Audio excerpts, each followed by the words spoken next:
Hello guys. तो कैसे हैं आप सब। आज जो इंटरेस्टिंग सी स्टोरी मैं एक्सप्लेन करने लगी हूँ उसका नाम है शूटिंग स्टार्स। और कहानी की शुरुआत कुछ इस तरह से होती है कि हमारी फीमेल लीड जिसका नाम ओहान है उसका इंट्रोडक्शन कराया जाता है। ओहान एक बहुत बड़ी एंटरटेनमेंट एजेंसी में काम करती है और वहाँ पर उसका डेजिग्नेशन है पीआर मैनेजर। सुनने को तो उसकी लाइफ बहुत फैंसी दिखाई देती है कि वो हर टाइम पर अपने फेवरेट आइडल्स और सुपरस्टार्स से कांटेक्ट भी कर सकती है और उनसे घिरी रहती होगी, लेकिन असल में उसकी लाइफ बहुत डिफिकल्ट है। हर टाइम पर उसे किसी न किसी क्राइसिस को मैनेज करना होता है। कोई ना कोई स्कैंडल आ जाता है या फिर कोई प्रमोशन करनी होती है और उसकी बेल किसी भी टाइम पर रिंग कर सकती है। उसकी कोई पर्सनल लाइफ ही नहीं बची थी।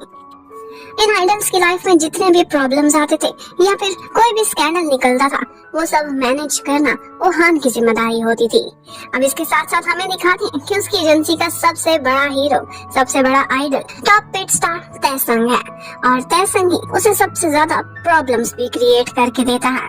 लेकिन आजकल उसकी लाइफ थोड़ी सी इजी जा रही है क्योंकि तैसंग कोरिया में नहीं है बल्कि वो अफ्रीका गया हुआ है और वो भी चैरिटी वर्क के लिए। वहाँ पर वो वॉलंटरली पब्लिक वेलफेयर के लिए काम कर रहा होता है और हमें दिखाते हैं कि तैसंग यहाँ पर काफी खुश भी नजर आता है। आज ओहान एक ब्लाइंड डेट पर जा रही होती है। वो सोचती है कि फाइनली मुझे भी अपनी लाइफ में लव मिल ही जाएगा इन आइडल्स के लव प्रॉब्लम्स को सॉल्व करते करते। लेकिन जैसे ही वो वहाँ पहुँचती है तो उसका ब्लाइंड डेट वाला बॉय वो भी उससे इसी बारे में बात करने लगता है कि तुम किन किन सुपरस्टार्स को जानती हो, कौन से आइडल्स कैसे दिखते हैं, वो कैसा बिहेव करते हैं। वो तो इनकी बातों से तंग आ चुकी थी और तो और उसे सबसे ज्यादा गुस्सा इस बात पर आता है कि जब उसे पता चलता है कि उसी लड़के की छोटी सिस्टर वो तैसंग को बहुत लाइक करती है और वो शायद उसका ऑटोग्राफ या फोटोग्राफ मांगने ही वाला था कि इतने में उसे एक इमरजेंसी कॉल आ जाती है। एक स्कैंडल ब्रेक हो गया था किसी और सुपरस्टार का और इसी से रिलेटेड उसे इमरजेंसी में बहुत से प्रॉब्लम सॉल्व करने हैं। अब उसकी ब्लाइंड डेट तो रुइन हो ही चुकी थी। वो उस लड़के को कहती है कि बिल मैंने भर दिया है, तुम यहाँ से जा सकते हो खाना खाने के बाद। और ऑफ कोर्स ये बात उस लड़के को बिल्कुल भी पसंद नहीं आई थी और न ही ओहान को, लेकिन उसकी मजबूरी थी। अब जैसे ही वो इस सारी चीजों को मैनेज करके घर पहुंचती है तो अपनी एक कोल्ड ड्रिंक निकालती है, लेकिन उस पर भी उसे तैसंग का ही फेस नजर आता है। ये देखकर उसे इतना गुस्सा आता है कि वो उस टिन पैक को ही कुचुर मुचुर करके डस्टबिन में फेंक देती है और खुद से ही क्वेश्चन करने लगती है कि इन सुपरस्टार्स की लव लाइफ को हैंडल करते करते मेरी लाइफ से तो लव डिसअपियर ही हो गया है। क्या मुझे भी कोई मेरा पार्टनर मिलेगा, कोई लविंग पार्टनर। अब उसके बाद नेक्स्ट डे वो अपनी एक रिपोर्टर फ्रेंड से मिलती है और इस फ्रेंड का नाम है चोय। और चोय हमेशा अपनी लव लाइफ को लेकर कोई ना कोई एडवेंचर करती ही रहती है। कभी अपने से छोटे लड़कों से डेट करती है तो कभी बहुत जल्दी किसी को डंप कर देती है। लेकिन ओहान उसे देख देख कर जेलस होती है कि तुम रिपोर्टर हो फिर भी तुम्हारी जिंदगी आसान है और मैं पीआर मैनेजर होने की वजह से हर टाइम फंसी ही रहती हूँ। वैसे जल्दी तैसंग वापस भी आने वाला है, उसके आने में सिर्फ 1 महीना रह जाता है और ये सोचते हुए ओहान को बहुत ज्यादा टेंशन होने लगती है कि वो दोबारा से आकर मुझे तंग करेगा, मेरे लिए प्रॉब्लम्स क्रिएट करेगा। जब वो अफ्रीका जा रहा था तो वो समय भी उसे याद आने लगता है। उसके फैंस की भीड़ में टक्कर फेल की वजह से ओहान गिर गई थी और उसने आगे बढ़कर उसे खड़ा किया था और जाते जाते उसके कान में कुछ ऐसा बोला था जिसे लेकर वो बहुत परेशान हो गई थी। अब वो अपने ऑफिस में पहुंचती है और वहाँ पर एक अर्जेंट मीटिंग चल रही थी और इसी मीटिंग के बीच हमें बहुत से लोगों से इंट्रोडक्शन भी कराया जाता है। यहाँ पर उसकी एक कोलीग थी जिसका नाम जियोंग था और एक और कोलीग था जिसका नाम था कंग। और ये जियोंग और कंग उसके काफी अच्छे फ्रेंड्स होते हैं। यहाँ पर उनकी कंपनी का एक लीगल एडवाइजर भी हमें दिखाई देता है जिसका नाम मिस्टर डो था। वो एक बहुत बड़ा अटर्नी होता है और उसके बारे में ये बात भी पता चलती है कि वो पैसे के लिए ये जॉब नहीं कर रहा बल्कि वो सिर्फ फन के लिए ये सारा कुछ करता है, वरना पैसे की उसे कोई जरूरत नहीं। वो एक चावल है, वो सिर्फ टाइम पास के लिए ये जॉब करता है और वो उन लोगों को क्लियरली कह देता है कि 6 बजे के बाद मैं काम नहीं करता, इसलिए 6 के बाद मुझे किसी भी प्रॉब्लम को लेकर कोई भी कॉल ना किया करे। अब वो लोग एलिवेटर में खड़े होकर मिस्टर डो के बारे में ही बात कर रहे होते हैं कि वो कितना लकी इंसान है, काश हम लोग भी ऐसे हो सकते कि 6 के बाद हमारी अपनी प्राइवेट लाइफ होती। लेकिन हर किसी की किस्मत ऐसी नहीं होती। उनकी जॉब तो 24/7 की थी। आज उनके ऑफिस में कुछ नए इंटर्नीज आए हुए थे। कंग के पास जो नया असिस्टेंट आया था, उसकी हरकतें देखते ही पता चल जाता है कि वो कितना स्मार्ट है, क्योंकि उसे तो प्रिंटर भी यूज करना नहीं आ रहा था। और उसे देखते ही ओहान सोचने लगती है कि काश मेरे पास जो असिस्टेंट आया हो वो इसकी तरह का ना हो, कुछ तो स्मार्ट हो। और फिर हमें पता चलता है कि उसके पास जो लड़की आई है उसका नाम वो इन है। लेकिन वो आते ही सबसे पहली बात ये करती है कि मैं तैसंग की बहुत बड़ी फैन हूँ, क्या वो मुझे यहाँ पर दिखेगा। और ये सुनते ही ओहान का मूड फिर से खराब हो जाता है। दूसरी तरफ तैसंग को अफ्रीका में दिखाते हैं। वो अपना सारा काम रैप अप करके वापसी की तैयारियां कर रहा होता है। उसका फ्रेंड उससे पूछता है कि क्या तुम्हें कोरिया में किसकी सबसे ज्यादा याद आती है, तो उसके फेस के सामने सिर्फ एक ही चेहरा आता है और वो था ओहान का। अब इनके बीच ऐसा कौन सा रिश्ता है, ये तो हमें आगे जाकर ही पता चलेगा। अब नेक्स्ट डे कंग अपनी एक इमर्जिंग स्टार को हैंडल करने गया हुआ था। कितने में उसे ऑफिस से एक इमरजेंसी की कॉल आ जाती है और पता चलता है कि एक सेलिब्रिटी मिस सॉन्ग को उनका स्क्रिप्ट वेस्ट पेपर्स पर प्रिंट करके दे दिया गया है और इसी वजह से वो बहुत गुस्सा करती है। और ये कारनामा किसी और ने नहीं बल्कि कंग के नए इंटर्न जंग नहीं किया था। अब यहाँ पर कंग को उस सेलिब्रिटी को उसी के ही लिहाज से हैंडल करना होता है। उसे पता था कि सॉफ्ट हार्टेड है, तो वो उसके सामने जंग को बहुत डांटता है और कहता है कि तुम जॉब से फायर कर दिए गए हो। ये देखकर उसका मन पिघल जाता है और वो कहती है इतनी छोटी बात पर ऐसा ना करो। और उसे कहती है तुम्हारा लास्ट चांस है। अब जंग तो बच गया था लेकिन कंग सोच रहा था कि मेरा ये असिस्टेंट मेरे किस काम का है। अब नेक्स्ट डे ओहान ने अपने फिजिकल चेकअप के लिए जाना था। उसकी सुबह ही सुबह थोड़ी तबीयत खराब हो जाती है क्योंकि उन्हें पेट साफ करने की दवाई दे दी गई थी। लेकिन इसके साथ ही उसका दिन उसे लगता था कि बहुत बुरा गुजरने वाला है, क्योंकि गलती से उससे टीवी ऑन हो जाता है और टीवी पर तैसंग की फोटो जो उसने आज सबसे पहले देखी थी। अब रिमोट से वो उसी टीवी को ऑफ करना चाहती थी क्योंकि वो तैसंग की शक्ल से ज्यादा बर्दाश्त नहीं कर सकती थी। पर यही करते करते उसे सोफे के नीचे से एक पुरानी सी फोटो मिलती है और ये फोटो तैसंग की और ओहान की थी। और यहाँ पर वो दोनों कपल लग रहे थे और ऐसा लग रहा था कि जैसे वो यूनिवर्सिटी में इकट्ठे भी पढ़ते हों। वो ये फोटो देखते ही सोचने लगती है कि कभी किसी के हाथ ना लगे और फिर उसे वेस्ट कर देती है। जबकि उधर हमें तैसंग को दिखाते हैं, वो बच्चों के साथ अफ्रीका में बहुत अच्छा समय बिताता है। वो बहुत काइंड हार्टेड और स्वीट दिखाई दे रहा था। लेकिन वो आजकल बहुत एक्साइटेड था क्योंकि वो जल्द ही कोरिया वापस जा रहा है।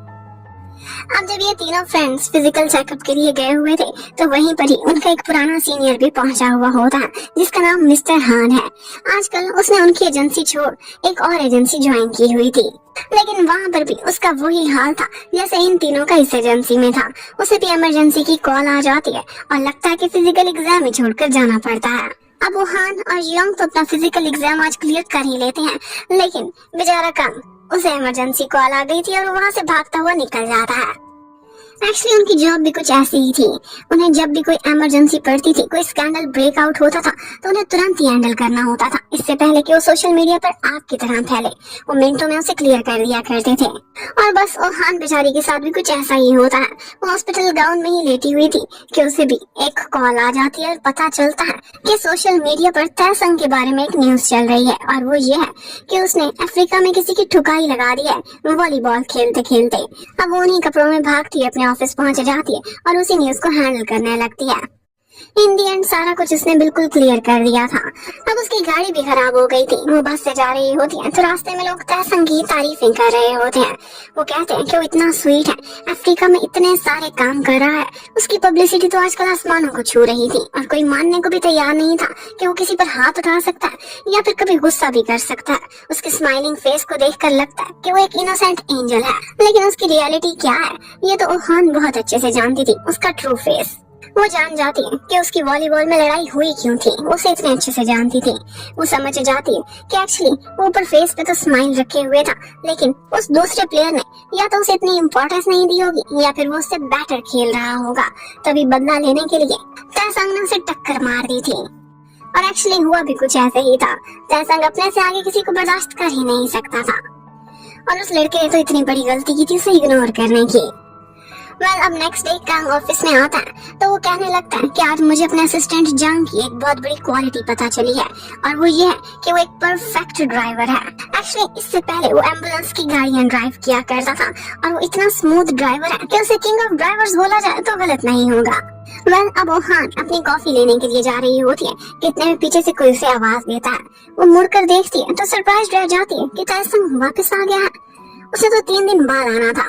वो आते ही उसे मिलने के लिए आता है और उसे देखते ही उसके कान में कुछ बोलता है और वो यही शब्द थे कि तुम बहुत अच्छे मूड में दिखाई दे रही हो, लेकिन अब ऐसा नहीं होने वाला। मैं तुम्हारा मूड रूइन करने के लिए आया हूँ। अब बस बेचारी ओहान जानती तो थी कि उसने आ जाना है, लेकिन 3 दिन पहले ही वो पहुंच गया और अब उसकी बैंड बजनी स्टार्ट हो जाएगी।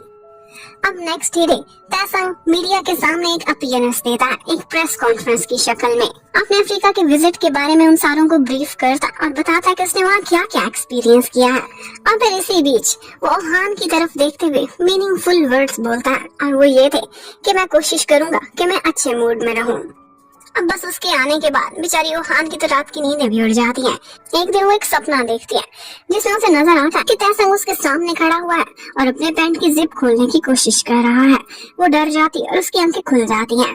और फिर उसके बाद नेक्स्ट मॉर्निंग वो जब ऑफिस जा रही थी तो हर तरफ सिर्फ और सिर्फ तासंग की ही फोटोज दिखाई दे रही थी। उसकी पब्लिसिटी की जा रही थी क्योंकि वो 1 साल बाद वापस आया था और उसका कमबैक बहुत सुपर्ब होना चाहिए। अब जगह जगह वो ये फोटोज देखती है और उसके बाद जब ऑफिस में पहुंचती है तो वहाँ पर भी उसे तासंग की ही शक्ल नजर आती है। तासंग हमेशा अपना सोफा उसकी चेयर के सामने रखकर बैठा करता था और उस पर नजर भी रखता था और उसे टॉन्ट भी करता था, तंग करता रहता था। और तो और बिन बुलाए मेहमान बनकर उनकी मीटिंग्स में भी पहुंच जाया करता था। ओहान बहुत तंग थी, सोचती है कि इसे जल्द से जल्द कोई प्रोजेक्ट मिले और ये अपनी शक्ल गुम करे, वरना ये ऑफिस में मेरे सामने ऐसे बैठे मुझे चिढ़ाता रहेगा। वो बेचारी बहुत तंग आ जाती है और यही बात वो शेयर करने लगती है मिनियू से। मिनियू आजकल नया मैनेजर था जो कि तासंग को असाइन हुआ था।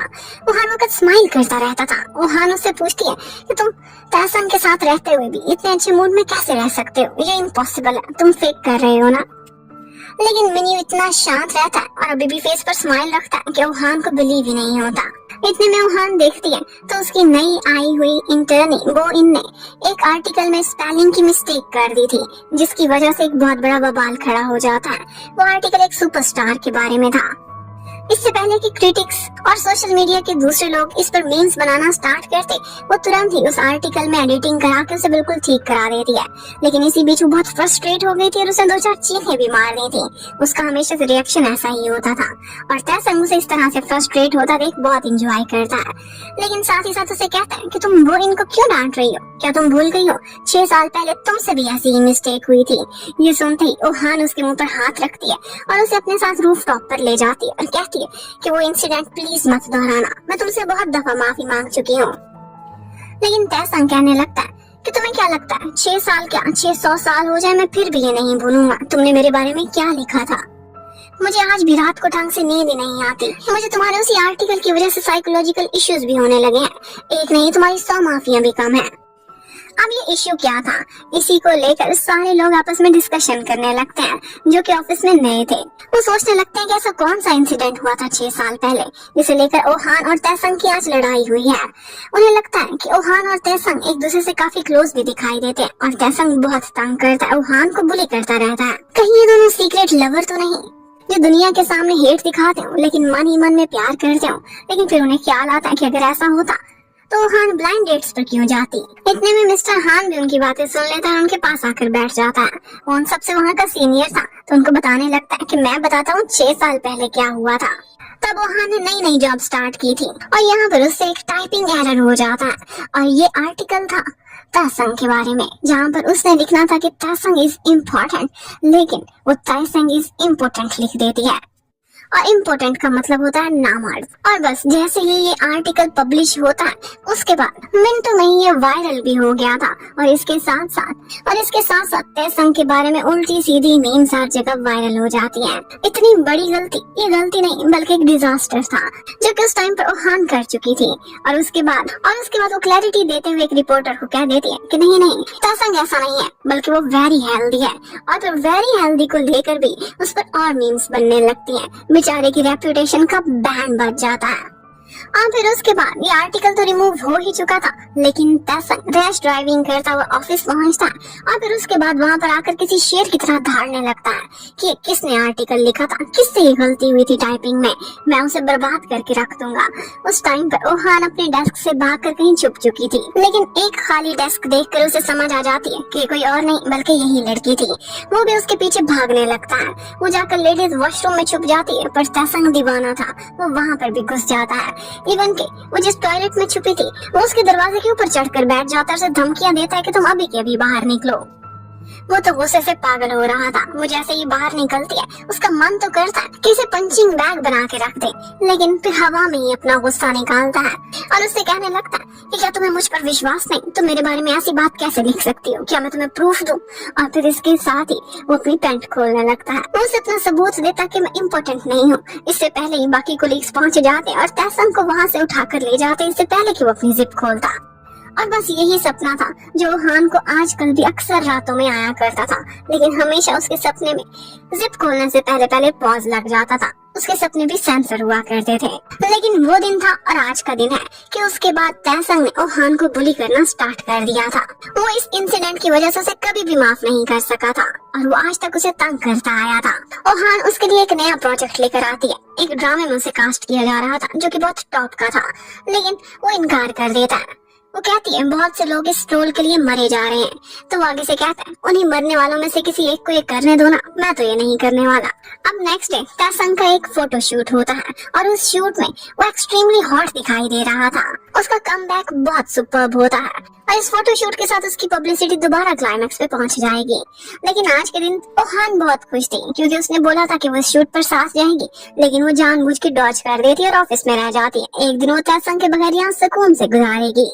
और फिर उसके बाद हमें 6 साल पहले दिखाते हैं जब ये इंसिडेंट हुआ था, तब ओहान को जॉब से निकाला जाने का फैसला किया था, लेकिन सीईओ को कोई रोक देता है और वो कोई और नहीं बल्कि तैसंग ही था, जो कि कहता है कोई बात नहीं, उससे गलती हुई है, मैं उसे माफ करता हूँ।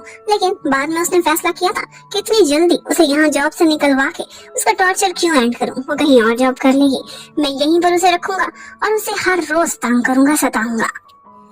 अब उसके बाद तैसंग एक दिन रात को अपने घर पहुंचा हुआ था। वहीं पर ही उसके पैरों में आकर एक स्क्रिप्ट गिरता है और वो वही था जिस ड्रामे में कास्ट करने के लिए उसे ओहान कह रही थी। वो स्क्रिप्ट को रीड करने लगता है। वो वाकई इंटरेस्टिंग था, लेकिन वो ओहान से पूछता है कि तुम मुझे इस ड्रामे में क्यों कास्ट कराना चाहती हो? I was curious. तो आगे से कहने लगती है कि मैंने तुम्हें बहुत सारे डिफरेंट रोल्स में देखा है, लेकिन इस कैरेक्टर में मैं सोच रही थी कि तैसंग कैसा प्ले करेगा। वो एक तरह से उसे चैलेंज ही कर देती है और ये सुनने के बाद तैसंग फैसला करता है कि मैं ये चैलेंज लूंगा और इस डिफिकल्ट रोल को मैं एक्सेप्ट करने वाला हूँ। और स्क्रिप्ट रीड करते हुए मन ही मन में बोलता है कि देखना ओहान, मैं तुम्हें हैरान करके रख दूंगा कि इस रोल में तैसंग इतना हॉट भी लग सकता है। और फिर नेक्स्ट डे एक और बात पता चलती है, वो ये है कि कंग एक बहुत सुपर मैनेजर था और इस नए ड्रामा में तैसंग के साथ अपनी एक इमर्जिंग एक्ट्रेस दाहे को कास्ट करा लिया था। दाहे ये देखते ही बहुत खुश हो जाती है, उसे स्टार्ट में इतना बड़ा प्रोजेक्ट मिल गया था और वो भी तैसंग के साथ। यहीं पर ही हमें पता चलता है कि दाहे तैसंग की डाई हार्ट फैन है और उसने कमरे में जगह जगह उसके पोस्टर लगाए हुए हैं। उसका तो सपना पूरा हो जाता है कि वो तैसंग के ऑपोजिट काम करेगी। आजकल उनकी एजेंसी को एक नए स्टार की जरूरत थी। वो लोग एक्टिंग के ऑडिशंस दे रहे होते हैं, लेकिन जियांग वहाँ पर तरह तरह के एक्टर्स देखती है जो कि ओवर एक्टिंग की दुकान थे। ये देखते ही उसका दिल टूट जाता है कि वो कहाँ से अच्छा एक्टर तलाश करे। लेकिन उसके बाद उसे एक जगह पर एक शेफ दिखाई देता है जिसके बाहर लड़कियों की लाइन लगी हुई थी। वो जाकर देखती है तो वो शेफ एक्सट्रीमली हॉट था और उसकी लुक्स बिल्कुल एक सुपरस्टार वाली थी। उसे देखते ही कोई भी लड़की दिल दे सकती थी। वो सोच लेती है कि मैं इसे अपनी एजेंसी का सुपरस्टार बना कर ही रहूंगी। जबकि वो ओहान आ जाते हुए देखती है कि एक बोर्ड था जिस पर तैसंग की स्माइलिंग फोटो लगी हुई थी। उस फोटो के अंदर आज किसी ने गाड़ी ठोक दी थी। ये देखते ही वो मन ही मन में बड़ी खुश होती है, लेकिन जैसे ही ऑफिस पहुंचती है तो पता चलता है कि उसके अंदर जिसकी गाड़ी ठोकी थी वो कोई और नहीं था बल्कि तैसंग की खुद की गाड़ी थी। और वो गाड़ी उसका मैनेजर अकेला ही उस वक्त मिन्यू ड्राइव कर रहा था और मिन्यू ने एक्चुअली फ्रस्ट्रेशन निकाली थी। तैसंग उससे भी बहुत तंग करता था। वो सोचता है कि आज तक उसने फेस पर उसे स्माइल करते हुए नहीं देखा, लेकिन हर फोटो में वो क्यों इतना स्माइल कर रहा होता है। और बस गुस्से में आकर उसने उसकी स्माइलिंग फोटो पर गाड़ी ठोक दी थी। अब इतनी बड़ी गलती के बाद ऑफ कोर्स वो उसका मैनेजर तो रह नहीं सकता था। तो तैसंग कहता है कि मेरे लिए नया मैनेजर तलाश करो, और हाँ, इस दफा मैनेजर की क्वालिटी ये होनी चाहिए कि वो एक सुपर्ब ड्राइवर हो। मुझे एक अच्छा ड्राइवर चाहिए। और अच्छा ड्राइवर कौन हो सकता है, कांग ये सोचने लगता है और फौरन ही उसके माइंड में एक इंसान आता है और वो था जंग। जंग से अच्छा ड्राइवर उसने आज तक नहीं देखा था, तो वो सोचता है कि क्यों ना इसी को तैसंग के साथ फिट कर दो। आज तैसंग ऑफिस में आता है, रोहान से कहने लगता है कि तुमने मुझे अफ्रीका भेजा था, मैं तुम्हारे कहने पर ही गया था। वो आगे से कहती है अपनी फैक्ट्स राइट करो, मैंने सिर्फ कहा था, तुम मानो या ना मानो तुम्हारी मर्जी थी। लेकिन वो आगे से कहने लगता है कि वहाँ पर तुमने मुझे एक दफा भी कॉल नहीं की। वो मन ही मन में बड़ा दुखी दिखाई दे रहा था, और इसके साथ ही हमें पता चलता है कि उसे जब भी कोरिया से कोई पार्सल आते थे तो उसमें तलाश करता था कि कुछ तो ओहान ने भी भेजा होगा, शायद कोई लेटर, कोई गिफ्ट या फिर एक कॉल ही कर दे। लेकिन उसने कभी भी उससे कांटेक्ट नहीं किया था। वो उसकी कॉल सुनने के लिए तरसता था, और तो और कभी वीडियो कॉल करता था, और पीछे ऑफिस में उसे ओहान दिखाई देती थी तो उसका मन करता था कि ये आए और मुझे हाय बोले, लेकिन वो हमेशा उसे इग्नोर करके निकल जाती थी। और इसी वजह से उसे कभी कभी रातों को नींद भी नहीं आती थी कि वो मुझे इतना इग्नोर कैसे कर सकती है। अब इसी लम्हे उनकी पीआर टीम को एक न्यूज मिलती है, और वो न्यूज ये थी कि तैसंग की एक गर्लफ्रेंड है, और वो उसकी यूनिवर्सिटी टाइम की स्वीट हार्ट भी है। वो जब फोटोज देखते हैं तो पता चलता है कि वो फोटोज तैसंग की ओहान के साथ है। उन्होंने एक यूनिवर्सिटी से पढ़ा था और वहीं से ग्रेजुएट किया ही इकट्ठे। वो दोनों लव बर्ड्स हुआ करते थे। ये देखते ही वो लोग हैरान रह जाते हैं कि ये कैसे पॉसिबल है, और यही फोटो वो जाकर ओहान को भी दिखाते हैं। और दोनों ने ये न्यूज क्लियर कर दी थी, फैलने ही नहीं दी थी, लेकिन फिर भी ओहान बहुत ज्यादा परेशान हो जाती है कि आइंदा कभी ये फोटो सामने ना आए। अब तैसंग पार्किंग में जा रहा था तो वहीं पर ही वो देखता है कि उसका एक को स्टार है जिसका नाम जुइन है।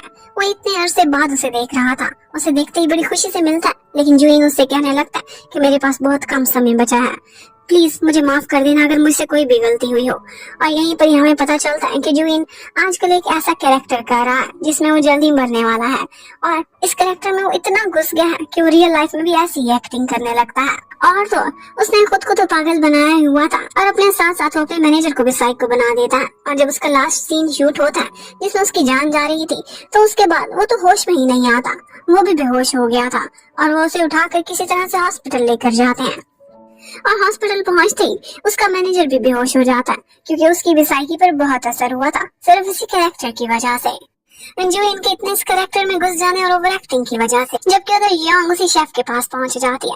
वो उसे कन्विंस करने की कोशिश कर रही थी कि तुम सुपरस्टार बन जाओगे, हमारी एजेंसी बहुत बड़ी है, लेकिन उसे इस सब में कोई इंटरेस्ट नहीं था, वो साफ इनकार कर देता है। अब उसके बाद यंग अपने बॉस के पास एक दफा जाती है और उसे बताती है कि मुझे एक हिडन जेम मिला है, वो बहुत बड़ा सुपरस्टार बन सकता है, उसमें हर क्वालिटी है, लेकिन वो एक्टिंग के लिए, ये सुपरस्टार बनने के लिए मान ही नहीं रहा। मैं उसके बहुत आगे पीछे चक्कर लगा रही हूँ।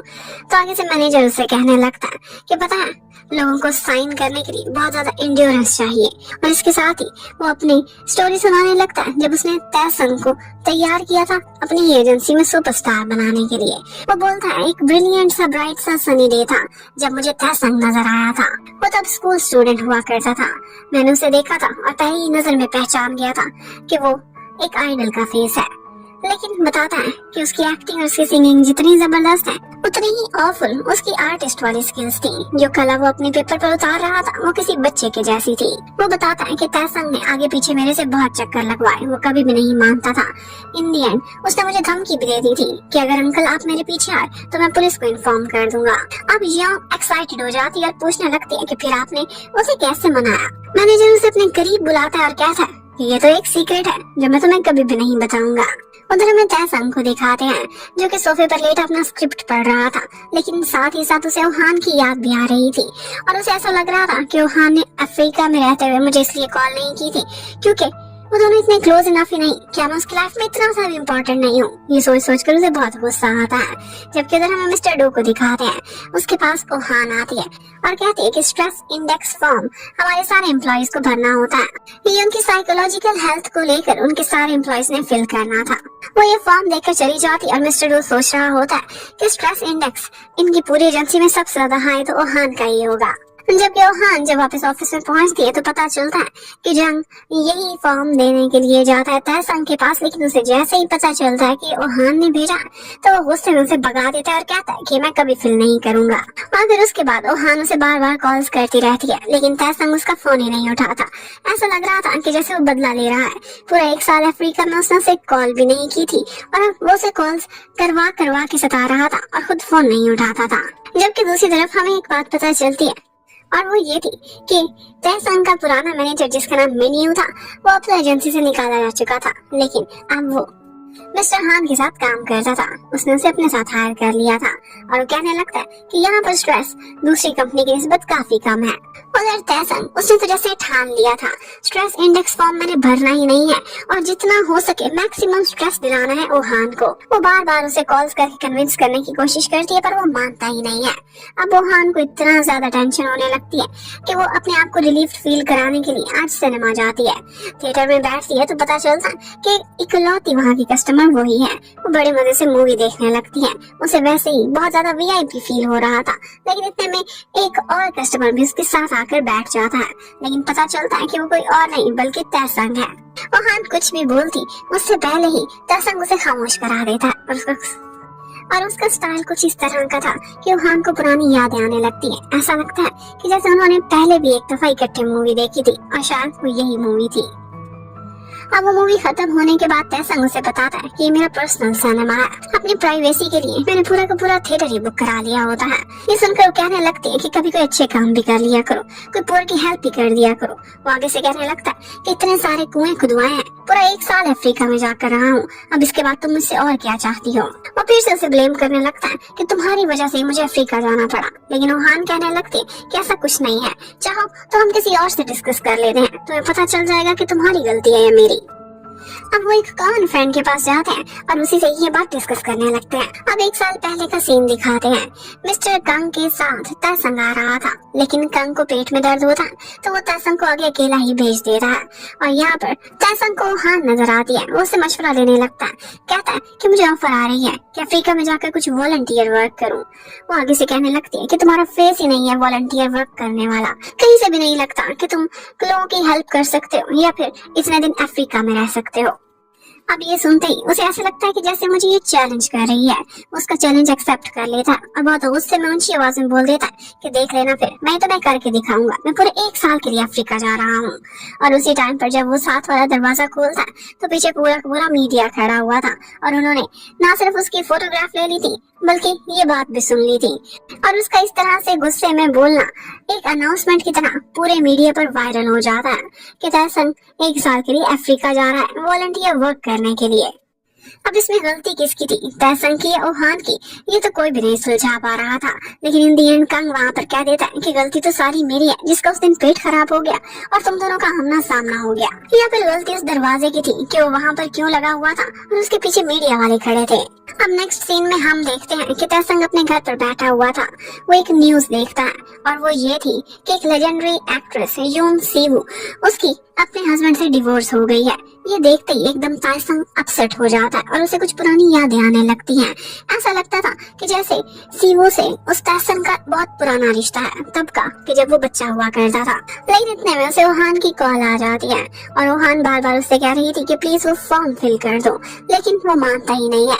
ओहान को भी उसे टीज करना अच्छे से आता था। वो दोबारा से उसे चैलेंज करती है और कहती है कि तुम्हारा काम है सिर्फ स्ट्रेस देना, इसलिए तुम्हारा तो कोई स्ट्रेस में लेवल आएगा ही नहीं।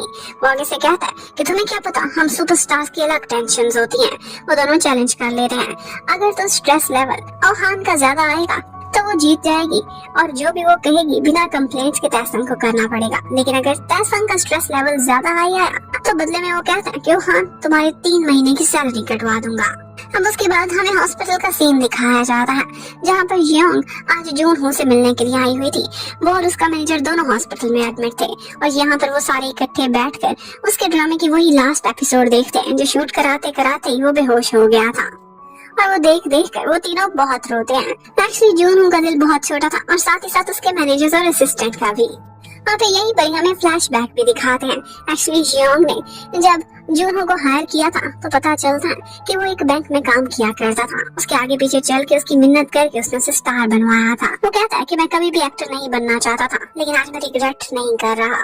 मुझे ये काम करने में फन लगता है क्योंकि हर कैरेक्टर नया होता है, हर प्रोजेक्ट भी। दूसरी तरफ आज जॉय की तबीयत खराब हो जाती है और उसे अपने साथ हॉस्पिटल में लेकर ओहान आती है। लेकिन वो जैसे ही हॉस्पिटल पहुंचती है तो पता चलता है कि जॉय को एक अर्जेंट वर्क आ गया है। वहाँ पर एक एक्टर था जो खड़ा हुआ हॉस्पिटल के स्टाफ से लड़ाई कर रहा था। ये सीन वो अपनी फोन में रिकॉर्ड कर लेती है और उसके बाद वहीं के वहीं बैठे इतनी तकलीफ में उसने अपलोड भी करना होता है सबसे पहले। इवन के उसे देखते हुए वहाँ पर डॉक्टर्स भी पहुंच जाते हैं और उसे घसीट कर अपने साथ ले जाना चाहते थे। लेकिन जॉय को अपने काम की इतनी टेंशन थी कि उसे पकड़ कर वहाँ से लेकर जाना पड़ता है और वो बस चीखती चिल्लाती रह जाती है कि मेरी अब अपलोडिंग पूरी नहीं हुई। उधर जियोंग वो एक दफा दोबारा से उस शेफ को देखने के लिए जाती है और पता चलता है कि वो बेचारा सीरियस टेंशन में आया हुआ है। एक्चुअली उसका रेस्टोरेंट बहुत अच्छा चल रहा था, लेकिन बिल्डिंग ओनर ने उसका रेस्टोरेंट उससे छीन लिया था और कहा था कि अब यहाँ पर मैं खुद काम करूंगा। वो परेशान हो जाता है और उसके बाद उसे जियोंग की ऑफर माननी ही पड़ती है क्योंकि ऑफ कोर्स उसे लग रहा था कि इस तरह से वो बहुत सारा पैसा कमा सकता है। अब नेक्स्ट डे तासंग की अपने फैंस के साथ एक मीटिंग होती है। वो वहाँ पर जाता है, बहुत हैंडसम दिखाई दे रहा था और उसके बहुत सारे फैंस आए हुए थे। वो सबके साथ एक स्माइल से मिलता है, ऑटोग्राफ्स और फोटोग्राफ्स देता है। यहाँ पर वहान उसे देख देख कर सोच रही होती है कि कितना डिफरेंट दिखता है जब फैंस के सामने जाता है और ऑफिस में एकदम सड़ू और खड़ूस बन के रहता है। तासंग को कुछ अच्छा लगता हो या ना लगता हो, उसका मन करता हो या ना करता हो, उसे हर वक्त अपने फेस पर एक स्माइल सजाए रखनी होती थी क्योंकि ऑफ कोर्स वो एक आइडल था और उसकी रिक्वायरमेंट थी जॉब की। इतने में वहाँ पर जंग भी पहुंच जा रहा है और जंग आज तासंग का कुछ सामान ओहान को देता है और वहीं पर ही वो देख लेती है कि स्ट्रेस लेवल क्वेश्चनर का रिजल्ट भी आ गया है और उस रिजल्ट में सबसे ज्यादा 100 पॉइंट्स तासंग के ही थे। वो सोचने लगती कि 100 पॉइंट्स, ये तो नंबर 1 पर है स्ट्रेस लेने में। पर इससे पहले कि उसे 3 महीने की अपनी सैलरी कटने की टेंशन होती, उसे टेंशन होने लगती है कि जूनहो का तो सिर्फ 90 था और इतने पे ही वो कोलैप्स हो गया था। इसका मतलब है कि तासंग अपने दिमाग पर इतना ज्यादा प्रेशर लिए हुए कहीं ये भी गिर ना जाए और इतने में उसे लगने लगता है कि वाकई वो कोलैप्स होने वाला है। पर इसके साथ ही हमें एक पुराना सीन दिखाते हैं। तासंग का एक फाइटिंग सीन शूट हो रहा था। वहाँ पर वो बहुत ज्यादा एग्रेसिव दिखाई नहीं दे रहा था, इसीलिए वो लोग रीशूट कराते हैं। लेकिन तासंग की नजरें अक्सर ओहान को ही अपने शूट पर तलाश करती रहती थी। आज भी वो नोटिस करता है कि ओहान बहुत खुश दिखाई दे रही है, कुछ स्पेशल ड्रेसिंग भी की हुई है। वो पूछता है कि आज ये कहीं जा रही है क्या, तो उसे पता चलता है कि आज इसकी एक ब्लाइंड डेट है। ये सुनते ही उसका तो खून खौलने लगता है और उसके बाद जब वो ये शूट दोबारा से कराता है तो अब की बार उसने सारे गुंडों को फड़का के रख दिया था। इतना मारा था और इतना अच्छा वो शूट गया था कि सब हैरान रह जाते हैं। लेकिन इतने में वो अपने आप की फिंगर डैमेज होने की एक्टिंग करने लगता है कि शायद मेरी उंगली की हड्डी टूट गई है। लेकिन ये सारा कुछ वो ओहान को रोकने के लिए कर रहा था। जबकि प्रेजेंट में ओहान को जब टेंशन होने लगती है कि तासंग गिरने वाला है, लेकिन असल में ऐसा नहीं हो रहा था। उसका सिर्फ पैर मुड़ा था। वो उसे बचाने के लिए एक बुलेट ट्रेन की तरह दौड़ती हुई जाती है, लेकिन उसका पैर अटक जाता है और इन द एंड उसकी लैंडिंग होती है तासंग के कदमों में और वो भी पूरे मीडिया के सामने। और इसके साथ ही स्लो मोशन में पीछे टाइटैनिक का म्यूजिक भी बजने लगता है और फिर बस सीन शिफ्ट हो जाता है। तासंग ये सब देख देख कर इतना एंजॉय कर रहा था, उसे लाइफ में इससे ज्यादा सेटिस्फेक्शन आज से पहले कभी भी नहीं मिली थी। जबकि ओहान बेचारी पूरे मीडिया के सामने अपनी ये फुटेज वायरल होने के बाद शर्मिंदगी के मारे बिस्तर में अपना मुंह छुपाए पड़ी थी। अब नेक्स्ट डे उसकी फ्रेंड्स भी उसका बहुत मजाक उड़ाती हैं और कहने लगती हैं कि तुम तो यूट्यूब स्टार बन चुकी हो, तुम्हारी वीडियो पे 10 मिलियन से ज्यादा व्यूज आ गए हैं। अभी तो थैंक्स गॉड वहाँ पर तुम्हारा फेस क्लियर नहीं दिखा था, वरना अभी तक लोग तुम्हें घेरे हुए होते। तुम कौन सा किसी सुपरस्टार से कम हो। और फिर उसके बाद तासंग का एक फोटो शूट चल रहा था। ओहान जैसे उस शूट पर पहुंचती है तो तासंग उसे तंग करने के लिए कैमरामैन को कहने लगता है कि आजकल एक नया पोस्ट बहुत वायरल गया हुआ है, क्यों ना इसमें भी मेरी फोटोज बनाई जाए। और फिर उसके बाद वो वही सीन कॉपी करने लगता है जो कल ओहान के साथ हुआ था। लेकिन ये करते हुए भी सारे उसकी बहुत तारीफ कर रहे थे कि आप तो इस स्टाइल में भी बहुत हैंडसम लगते हैं। और ओहान बेचारी का तो दिल ही जल जाता है। अब उसके बाद वो ओहान के पास आता है और उसे कहने लगता है कि देखो बेटा, तुम मुझसे हार गई हो, मेरा स्ट्रेस लेवल तुमसे कितना ज्यादा है, अब 3 महीने की तुम्हारी सैलरी कटेगी।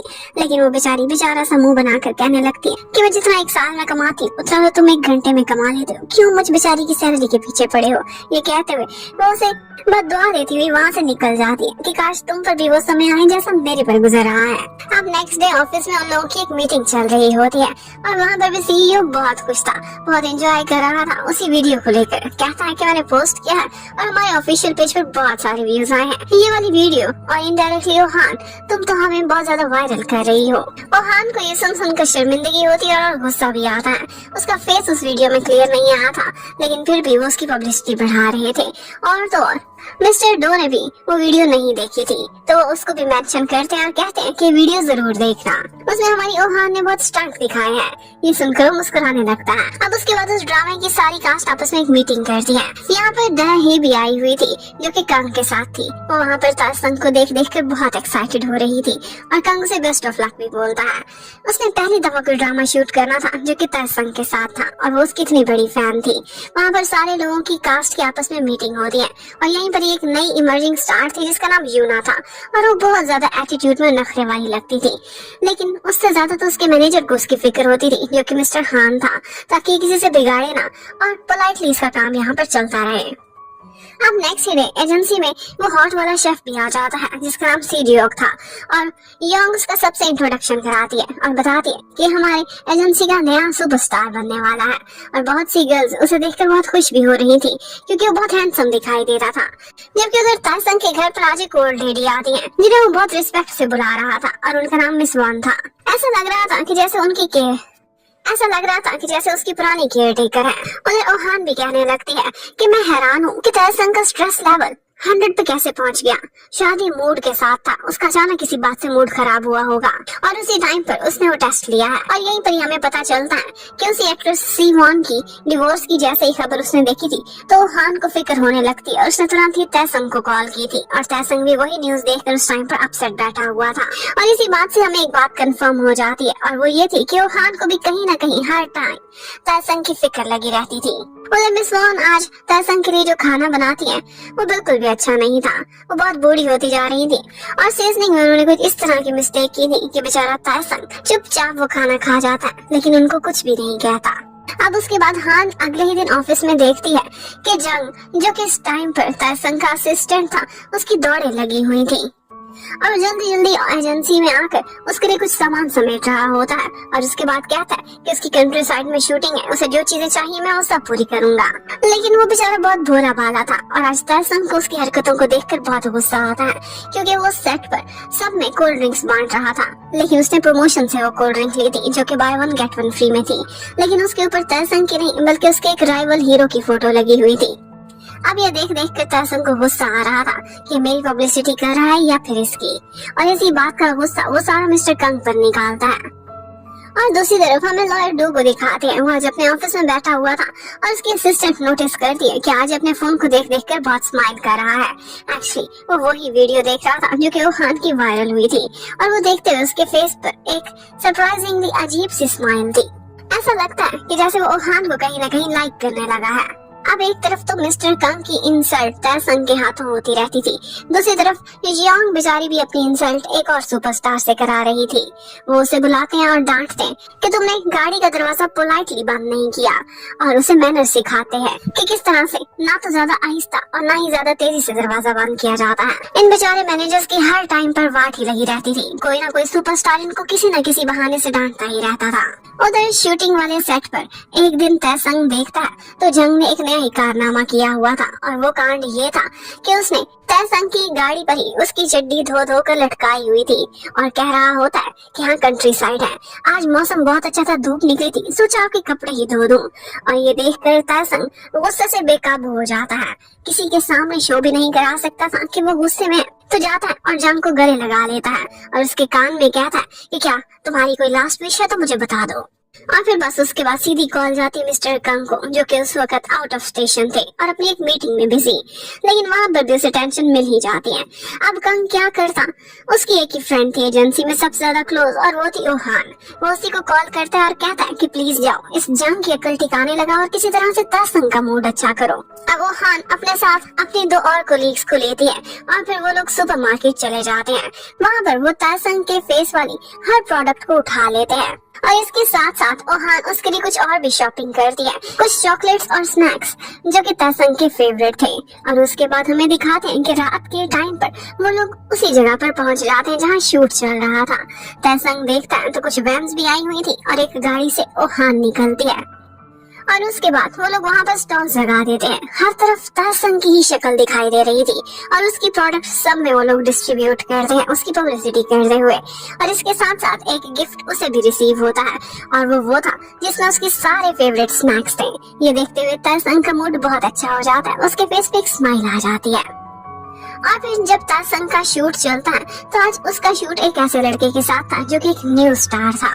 वो लड़का शूट के बीच बार बार गलती कर रहा था और रीटेक कराता था, लेकिन तासंग का मूड इतना अच्छा हो गया था ओहान की वजह से कि वो जरा भी माइंड नहीं करता और न ही डायरेक्टर को उस न्यू स्टार को डांटने देता है, बल्कि उसकी हेल्प कराता है और इस शूट को पूरा करा देता है। और फिर इसके बाद अपने अच्छे मूड होने की वजह से वो अपने फैंस के लिए एक वीडियो पैगाम भी रिकॉर्ड करता है और फिर ओहान को तलाश करने निकल जाता है। उसे पता चलता है कि वो कॉफी ट्रक में है, तो वो भी वहीं पर उसी के साथ जाकर खड़ा हो जाता है। वो लोग फ्री में कॉफी बांट रहे थे और वहाँ पर कोई आकर अमेरिकानो का ऑर्डर करता है। ओहान पूछती है कि क्या तुम्हें कॉफी बनानी भी आती है, तो वो कहने लगता है कि शायद तुम्हें याद नहीं, मैंने अपने पिछले एक ड्रामा में बारिस्ता का रोल किया था। तो ओहान कहने लगते कि हाँ, मैंने भी तब तुम्हारी बनी हुई एक कॉफी पी थी जो कि बिल्कुल रेत के टेस्ट की थी। अब इतने में वहाँ पर एक बूढ़ा सा कपल आ जाता है और वो उनको भी वार्म टी बना कर देता है, लेकिन वो लोग जैसे ही जा रहे थे तो अंकल की तबीयत खराब हो जाती है और वो कोलैप्स कर जाते हैं। ये देखकर तासंग बहुत डर गया था, लेकिन इतने में जंग वहाँ पहुँच जाता है। वो पहले भी एम्बुलेंस का ड्राइवर रहा था, इसलिए उसे फर्स्ट एड आती थी। वो उनको रेस्क्यू करता है, उन्हें CPR देता है, जिसके बाद उन अंकल की जान बच जाती है। उस वक्त तक जब तक वहाँ पर एम्बुलेंस नहीं पहुँच जाती वो एक दफा सेफ हो गए थे। ये देखकर तासंग जंग से बहुत इम्प्रेस होता है और फिर रास्ते में उससे पूछता भी है कि तुमने वो इमरजेंसी किट भी अपने साथ रखी हुई थी, किस लिए? तो वो कहने लगता है जब आपके शूट का सुना तो मैं हर जरूरी सामान उठा कर आया जिसकी कभी भी इमरजेंसी में जरूरत पड़ सकती थी।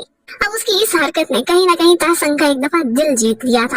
अब नेक्स्ट मॉर्निंग मिस्टर कंग वापस आ जाता है और वो आते ही कॉल करता है और तासंग से कहने लगता है कि मैं आपके लिए एक नया मैनेजर तलाश कर दूंगा, जैसा आप चाहेंगे बिल्कुल वैसा ही। लेकिन वो आगे से कहने लगता है कोई बात नहीं, मैंने जंग को माफ कर दिया है, उसे एक और चांस देता हूँ। और तो आज वो उसे अपने स्नैक्स वाले डिब्बे में से एक चॉकलेट भी निकाल कर देता है, जिसे रिसीव करके जंग बहुत खुश हो गया था। उसे पहली दफा तासंग की तरफ से डांट की बजाय कोई गिफ्ट मिला था और वो भी बहुत स्वीट। उधर ओहान आज अपने ऑफिस के बाहर एक कैफे पे बैठी हुई थी और यहीं पर ही मिस्टर डो उसे देख लेता है, जो उसे देखते ही कॉल मिलाता है और उसे हाय बोलता है। लेकिन उसकी कॉल उठाने से पहले ओहान डर गई थी और डर के मारे उसने अपने दिल पर हाथ रख लिया था। ये सीन देखते हुए मिस्टर डो बहुत इंजॉय करते और हैरान भी होते क्या मैं इसके लिए कोई स्पेशल हूँ। लेकिन वो तो डर गई थी कि कहीं किसी स्टार का कहीं कोई दोबारा से स्कैंडल तो नहीं आ गया, कोई प्रॉब्लम में तो नहीं फंसने वाली। ये सुनकर मिस्टर डो भी कहते हैं कि तुम्हारी लाइफ और तुम्हारी फील्ड काफी मुश्किल है। अब उसके बाद मिस्टर डो ऑफिस में आते तो कुछ गर्ल्स गॉसिप कर रही थी और वो यही थी कि तासंग और ओहान क्या डेट करते हैं एक दूसरे को।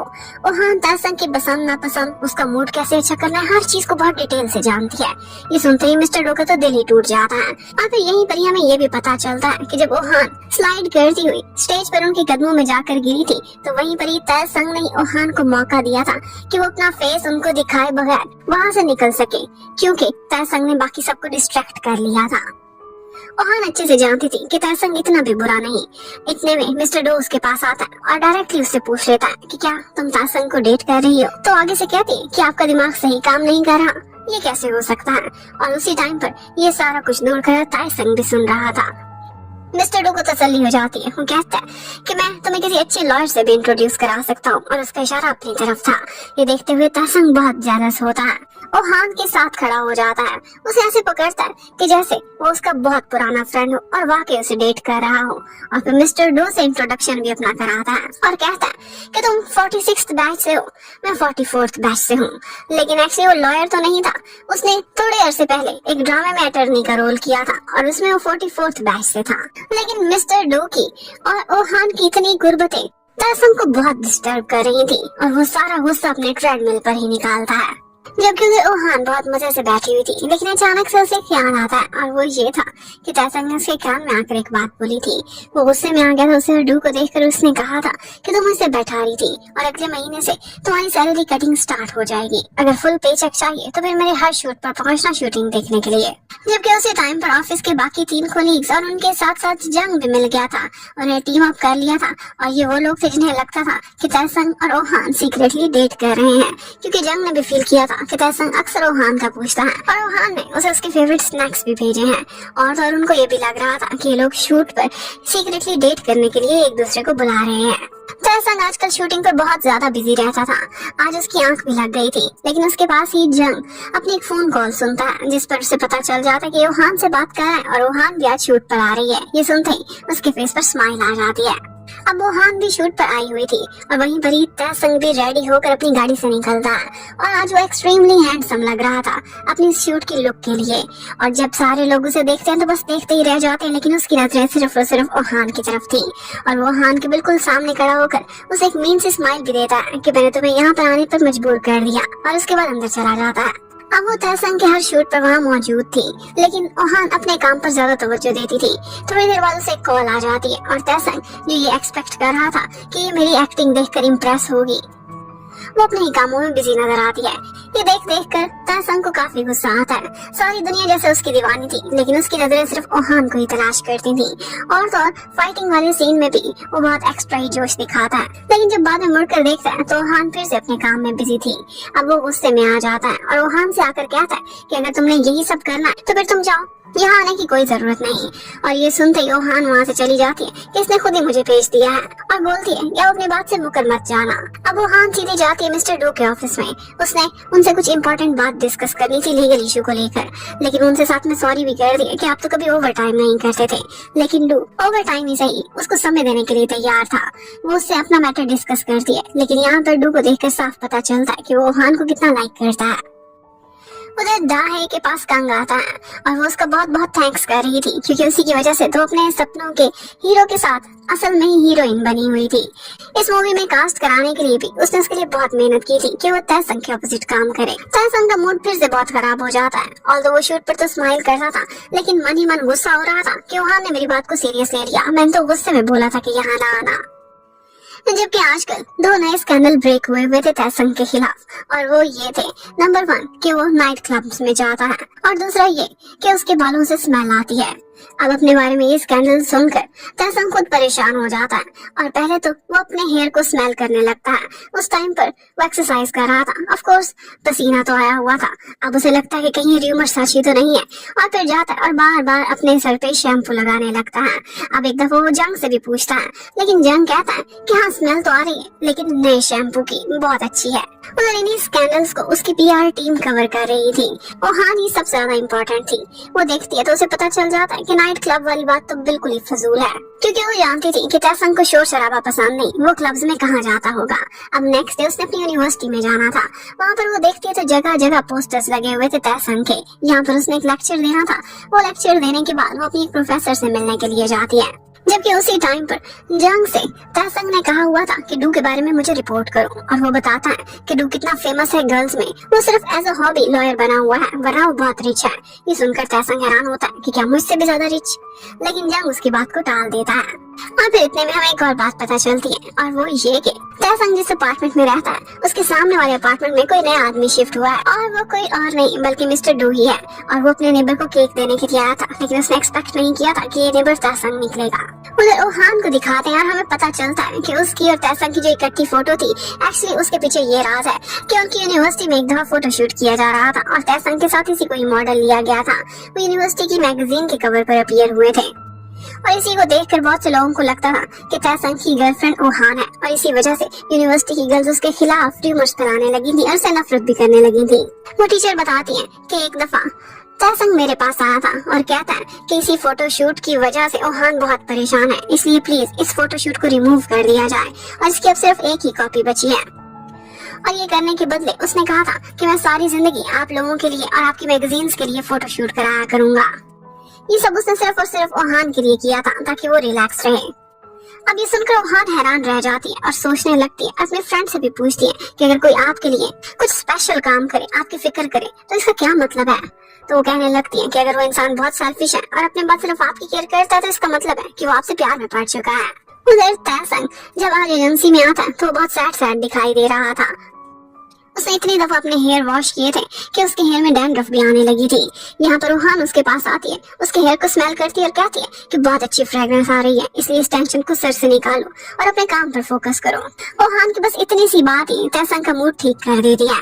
इतने में यूएसए की एक मैगजीन की तरफ से तैसंग को कुछ क्वेश्चंस आते हैं, लेकिन उसके पास समय नहीं था इनका आंसर देने के लिए। वो बेसिक क्वेश्चन से तो वो कहता है कि ओहान को कहो मेरी तरफ से फिल कर दे, वो इन सब के आंसर जानती होगी। लेकिन ओहान थोड़ी देर बाद उसके पास आ जाती है और जो 3 क्वेश्चंस उसे पता नहीं चल रहे थे इनके आंसर्स क्या होंगे उनसे पूछने लगती है। लेकिन तैसंग को थकावट की वजह से उस वक्त बहुत ज्यादा नींद आ रही थी। वो बस नींद ही नींद में कुछ बोले जा रहा था। वो उससे पूछती है कि तुम्हारी लाइफ में सबसे इम्पोर्टेंट पल कौन से थे, और 3 मोमेंट्स का नाम लेती है कि बताओ इनमें से मैं कौन सा लिखूं। तो आगे से तैसंग कह देता है कि क्या मजे की बात ये नहीं है कि इन तीनों के तीनों मोमेंट्स में तुम मेरे साथ थी, मेरे हर स्पेशल मोमेंट पर तुम मेरे साथ होती हो। ये सुनकर एक दफा ओहान हैरान रह जाती है। वो नींद में सच ही बोल गया था। और फिर वो उसके शोल्डर पर सर रखता है और उससे कहता है कि प्लीज यहाँ से कहीं मत जाना। अब पता नहीं वो उसके शोल्डर की बात कर रहा था या फिर अपनी लाइफ की। ये सुनते ही ओहान का हार्ट फ्लटर करने लगता है और वो जल्दी में वहाँ से निकल जाती है। जबकि मिस्टर डो आज ऑफिस में आते हैं और ओहान को तलाश करते हैं। उसके पास आकर कहने लगते हैं कि तुम्हें पता है मैं एक नए अपार्टमेंट में शिफ्ट हुआ हूँ, वहाँ पर तैसंग ही मेरा हमसाया है। और ओहान आगे से कहने लगती है कि आपने फिर से तैसंग का नाम ले लिया, मेरा मूड खराब कर दिया, पता नहीं दिन कैसा बीतेगा। ये सुनते ही डो को तसल्ली हो जाती है कि ये डेट नहीं कर रहे, कपल्स नहीं है। अब मिस्टर डो ओहान से कहता है कि अगर मैं हाउस वार्मिंग पार्टी दूं तो मैं तुम्हारे कोलीग्स को बुलाऊं तो क्या तुम आओगी। वो कहती है हाँ ऑफ कोर्स आऊंगी। जबकि दूसरी तरफ तैसंग को दिखाते हैं, उसे जंग की फिक्र हो रही थी। उसका तो काम ज्यादा था ही सही, लेकिन वो चाहता था कि कल जंग थोड़ा सा रेस्ट ले ले और उसे कहता है कि तुम लेट काम पर आना। ये सुनते ही जंग का दिल मेल्ट हो जाता है। वो समझ गया था कि तैसंग हमेशा लोगों के लिए केयर वाली फीलिंग्स रखता है, लेकिन बस उसे एक्सप्रेस नहीं करना आता। उधर ओहान आज बार में गई हुई थी और वहाँ पर कोई उसे देख लेता है बातें करते हुए, और वो यही कह रही थी कि आज तक कोई भी मेरा हार्ट फ्लटर करने में कामयाब नहीं हुआ। तो उससे कहने लगता है आकर कि अगर किसी की बात से तुम ब्लश करी हो या फिर तुम्हें किसी का बार बार ख्याल आया हो तो वही है जो तुम्हारे दिल में जगह बना चुका है। और एक्चुअली तैसंग का भी कुछ ऐसा ही हाल था। उसने अपने स्क्रिप्ट में एक लाइन पढ़ी थी और यही लाइन थी जो उसने मिस्टर डो के नाम और यही वो लाइन थी जो उसने मिस्टर डो के मुंह से भी सुनी थी उसके और ओहान के बारे में कि हम साथ हैं और साथ रहेंगे। वो तो ये काम के लिहाज से कह रहा था, लेकिन इसी वजह से तैसंग को पूरी रात नींद नहीं आती कि क्या ये ओहान पर नजर रखे हुए, क्या ये दोनों डेट तो नहीं कर रहे। और वो बहाने से ओहान से बात करने की कोशिश करता है। अपने एक स्कैंडल का उसे लिंक भी भेजता है कि इसे हैंडल करो। उसे लगता था कि वो वापस उससे कांटेक्ट करेगी, लेकिन वो कोई रिप्लाई नहीं देती और बस उसके मैसेज का इंतजार करते करते बेचारे का मूड खराब रहता है और जंग हर छोटी छोटी बात को नोटिस कर रहा था। अब थोड़ी देर बाद फाइनली वो उसे कॉल कर तो लेती है, लेकिन सिर्फ फैक्ट्स पर और बिजनेस से रिलेटेड ही बात करती है और उसके बाद कॉल काट देती है। तैसंग बहुत हैरान होता है कि किसी की कैसे हिम्मत हुई मेरे मुंह पर कॉल काटने की।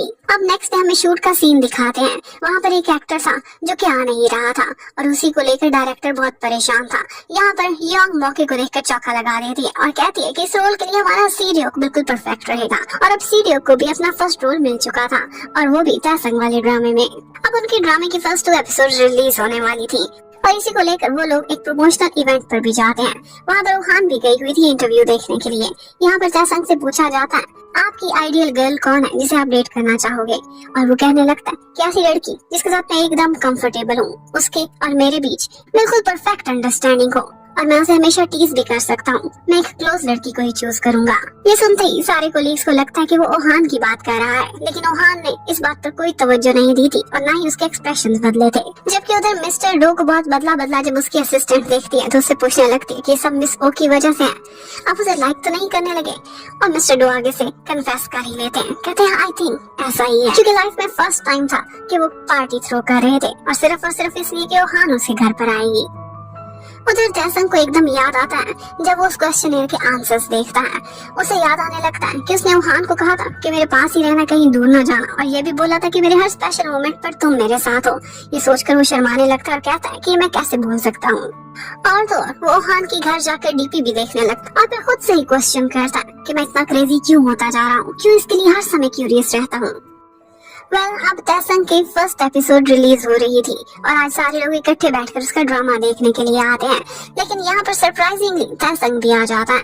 तैसंग आज से पहले कभी भी टीम के साथ मिलकर ड्रामा नहीं देखा करता था, लेकिन आज वो इसलिए कर रहा था ऐसा क्योंकि वो ओहान के एक्सप्रेशंस देखना चाहता था, अपनी एक्टिंग को लेकर वो क्या बोलती है। यहाँ पर उसने बहुत अच्छे सीन्स किए थे, लेकिन ओहान के फेस पर कोई भी एक्सप्रेशंस नहीं बदलते। वो चाहता था कि इसका रिएक्शन देखे। वो जहाँ हैंडसम लग रहा था वो उसकी आंखों में अपने लिए एडमायरेशन देखना चाहता था, लेकिन ऐसा कुछ भी वो नहीं देख पाता, इसीलिए सैड हो जाता है। बाद में जाकर पूछता है कि तुम्हें मेरी एक्टिंग कैसे लगी, तो आगे से कहने लगते कि हर कोई तुम्हारी तारीफ कर रहा है, लेकिन उसका मन था कि वो ओहान के मुंह से सुने। और फिर यहीं पर हमें पास्ट का सीन दिखाते हैं। एक्चुअली ओहान ने जब नया काम स्टार्ट किया था तब उसे लगता था कि जैसे तैसंग उसके लिए फीलिंग्स रखता है, वो भी उसके लिए फीलिंग्स रखने लगी थी। उसे लगता था कि मैं उसकी लाइफ में स्पेशल हूँ, तभी तो वो मुझे इतना टीज करता है। लेकिन इतने में उसका एक एक्ट्रेस के साथ स्कैंडल ब्रेक हुआ था। वो उसे फोन करके कंफर्म करती है और पूछती है कि क्या तुम उसे डेट कर रहे हो, तो आगे से कहता है कि हाँ, मैं हैजिन को डेट कर रहा हूँ। ये सुनते ही उसे लगने लगता है कि इसका मतलब मैं इसकी लाइफ में जरा भी इम्पोर्टेंट नहीं।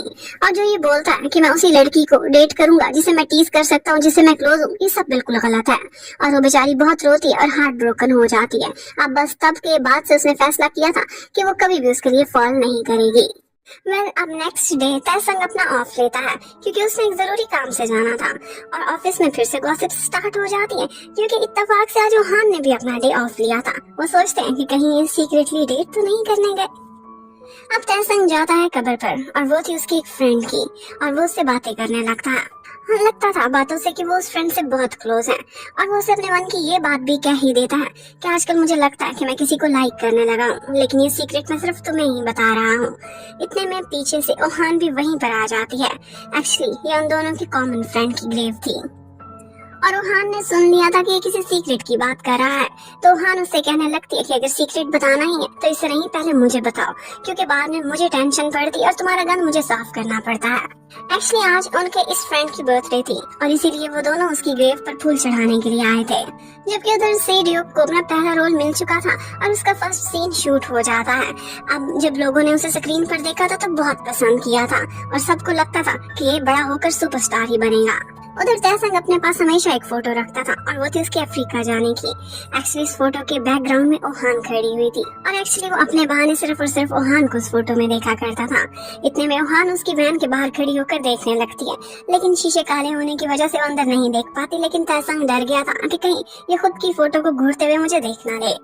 अब तैसंग नोटिस करता है कि ओहान से सारे लोग ही बहुत फ्री होते थे। वो सबसे इतनी फ्रेंडली थी कि कोई भी आता था उसके कंधे पर हाथ रख लेता था। लेकिन तैसंग मन ही मन में उसे अपनी वुमन बना चुका था, तो उसे ये सब देखकर बहुत जेलसी फील होती है।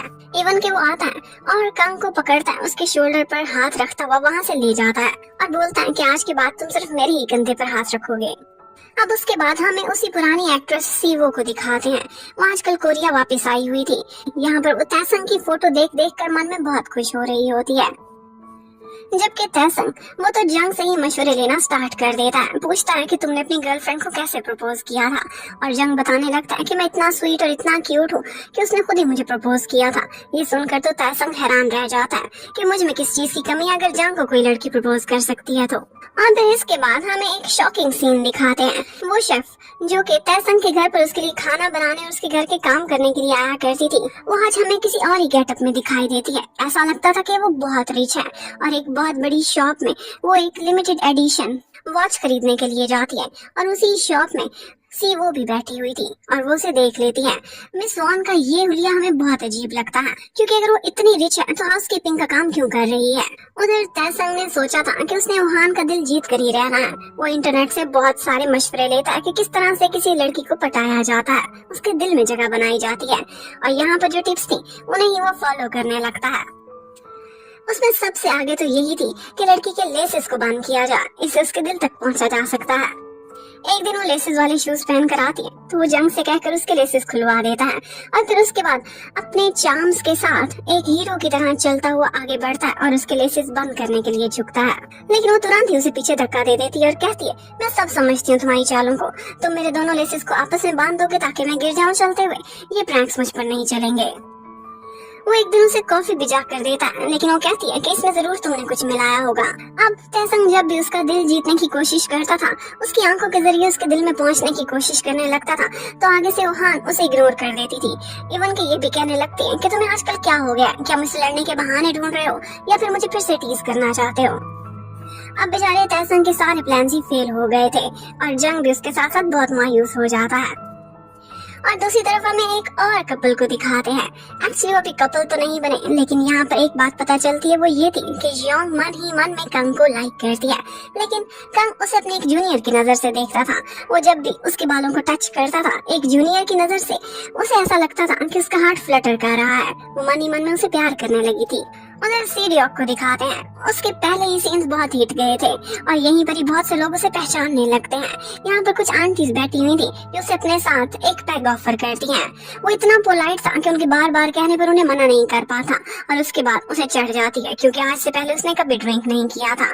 अब उसके बाद उसकी हालत इतनी खराब हो गई थी कि वो अपने घर के बाहर पार्क में खड़ा होकर अपने कपड़े उतार कर एक्सरसाइज करना स्टार्ट कर देता है। और बस एक इमर्जिंग स्टार के लिए यही स्कैंडल काफी था। उसकी ये फोटोज किसी ने बना ली थी और ये वायरल भी हो जाती हैं और ओहान और उसकी टीम के लिए एक नई टेंशन पड़ गई थी। लेकिन ओहान ने सीसीटीवी फुटेज के जरिए ये सारा कुछ क्लियर कर दिया था कि किसी ने उसे जबरदस्ती ड्रिंक कराया है। अब नेक्स्ट डे तैसंग ऑफिस में आता है। एक्चुअली उसने एक हैंड रिटन लेटर लिखा था और उसमें उसने अपने दिल की सारी फीलिंग्स लिख दी थी। लेकिन वो ओहान के पास जैसे ही पहुंचता है तो वो फोन पर बात कर रही थी और वो यही कह रही थी कि मुझे हैंड रिटन चीजें बिल्कुल भी नहीं पसंद। उसको किसी ने अपॉलॉजी भेजी थी एक गलत स्कैंडल लाने पर। अब ये सुनते ही तैसंग का दिल टूट जाता है। वो अपना लेटर ही छुपा लेता है। जबकि कंग आज ओहान के कंधे पर दोबारा से हाथ रखने वाला था, लेकिन उसे तैसंग की बात याद आ जाती है और वो रुक जाता है। और फिर हमें पता चलता है कि आज मिस्टर डू के घर पर हाउस वार्मिंग पार्टी है। कोलीग्स आज वहीं पर ही जा रहे हैं, लेकिन ओहान उनके साथ नहीं आई थी, वो लेट हो गई थी। मिस्टर डू बहुत सारी कुकिंग खुद करता है। एक्चुअली वो तो ओहान के आने के लिए एक्साइटेड था, लेकिन उसे ना आया देखकर वो काफी निराश हो जाता है। जबकि दूसरी तरफ तैसंग को भी जंग के थ्रू ये बात पता चल जाती और तैसंग को बहुत गुस्सा आता है कि इसका नेबर तो मैं हूँ, उसी एजेंसी का ही एक्टर भी हूँ, फिर इसने मुझे क्यों नहीं बुलाया।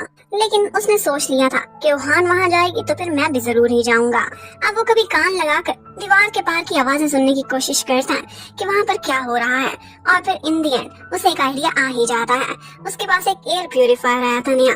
वो सोचता है कि क्यों ना यही जाकर उसे गिफ्ट में दे दूं और खुद उस पार्टी का हिस्सा बन जाऊं। तो वो यही करता है, बिन बुलाया मेहमान बनकर एक गिफ्ट देता है और वहीं पर ही पहुंच जाता है। लेकिन ओहान तो वहाँ आई ही नहीं थी। थोड़ी देर बाद दरवाजे पर कोई आता है और वो ओहान ही थी। और दरवाजा किसने खोला था? वो था तैसंग, जिसे देखकर वो शॉक्ड रह जाती है। अब वहाँ पर वो लोग गेम खेलने लगते हैं और यहाँ पर मिस्टर डू और तैसंग इन दोनों के बीच काफी गर्मा गर्मी भी हो जाती है। जब गेम के बीच ही वो लोग एक दूसरे को बेस्ट बैचलर कैंडिडेट साबित करने के लिए अपनी क्वालिटीज गिनवाने लगते हैं। ये देखकर सारे लोग बोरिंग हो गए थे।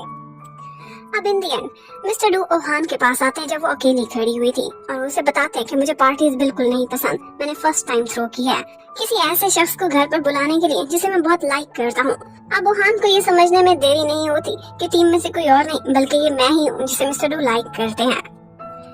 अब उसे कह देते हैं कि तुम सोच समझ कर जवाब देना, टेक योर टाइम। अब यही बात ओहान जाकर अपनी फ्रेंड्स से भी शेयर करती है, लेकिन उसे अभी तक कंफ्यूजन थी। उसे समझ नहीं आ रही थी कि वो मिस्टर डू के लिए कोई फीलिंग्स रखती भी है कि नहीं। दूसरी तरफ तैसंग आज कंग के साथ मिलकर खाना खा रहा था और वो उसे सच सच बता देता है कि मुझे लगता है मैं किसी के लिए फॉल कर चुका हूँ। और कंग तो तुरंत ही पहचान गया था कि ओहान के अलावा और कौन हो सकती है। वो उन्हें बहुत सालों से जानता था और इकट्ठे देख देख कर ऑब्जर्व भी कर रहा था।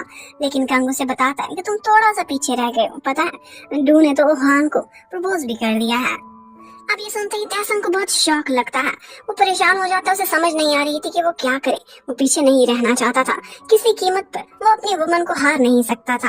अब ओहान भी उसके घर पर उसे एक स्क्रिप्ट देने के लिए आती है और वो तुरंत ही उसे कह देता है कि पता है ओहान, मैं तुम्हें बहुत अरसे से लाइक करता हूँ। और ओहान ये सुनते हुए चीखें मारती हुई वहाँ से भाग जाती है। अब तैसंग को समझ नहीं आ रही थी कि ये कैसा रिस्पॉन्स था। इतने में दोबारा से कोई दरवाजे पर आता है। वो दरवाजा खोलता है तो वो कोई और नहीं बल्कि सीवू थी। और फिर इसके साथ ही हमें एक फ्लैशबैक दिखाते हैं कि एक्चुअली सीवू तैसंग की मम्मी है और वो बहुत बड़ी एक्ट्रेस थी। वो अपने कैरियर को ज्यादा इंपॉर्टेंस देती थी अपने बेटे से बढ़कर। इसी वजह से वो बहुत लोनली फील करता था। वो अक्सर थिएटर में जाकर अपनी मम्मी की मूवीज भी देखा करता था और बस देखते देखते रोता रहता था। वहीं पर ही ओहान से उसकी पहली मुलाकात हुई थी, जो किसी तरह की इमोशनल मूवी देखकर रो रही थी। वो उसके पास जाता है कि क्या ये तुम्हारे दिल को बहुत टच करी, लेकिन वो कहती है नहीं, मेरे ग्रेड्स बहुत बुरे आए हैं, मैं तो इस वजह से रो रही हूँ। अब यही वो समय था, तैसंग को लगा था कि उसे लव एट फर्स्ट साइट हो चुका है और फिर उसके बाद उसे सारी पुरानी यादें आने लगती हैं। जब जब उसे अपनी मम्मी की जरूरत थी, उसे अपनी मम्मी कभी नहीं मिलती थी। वो हमेशा अपने कैरियर पर ही फोकस रखती थी और उसे टाइम नहीं दे पाती थी।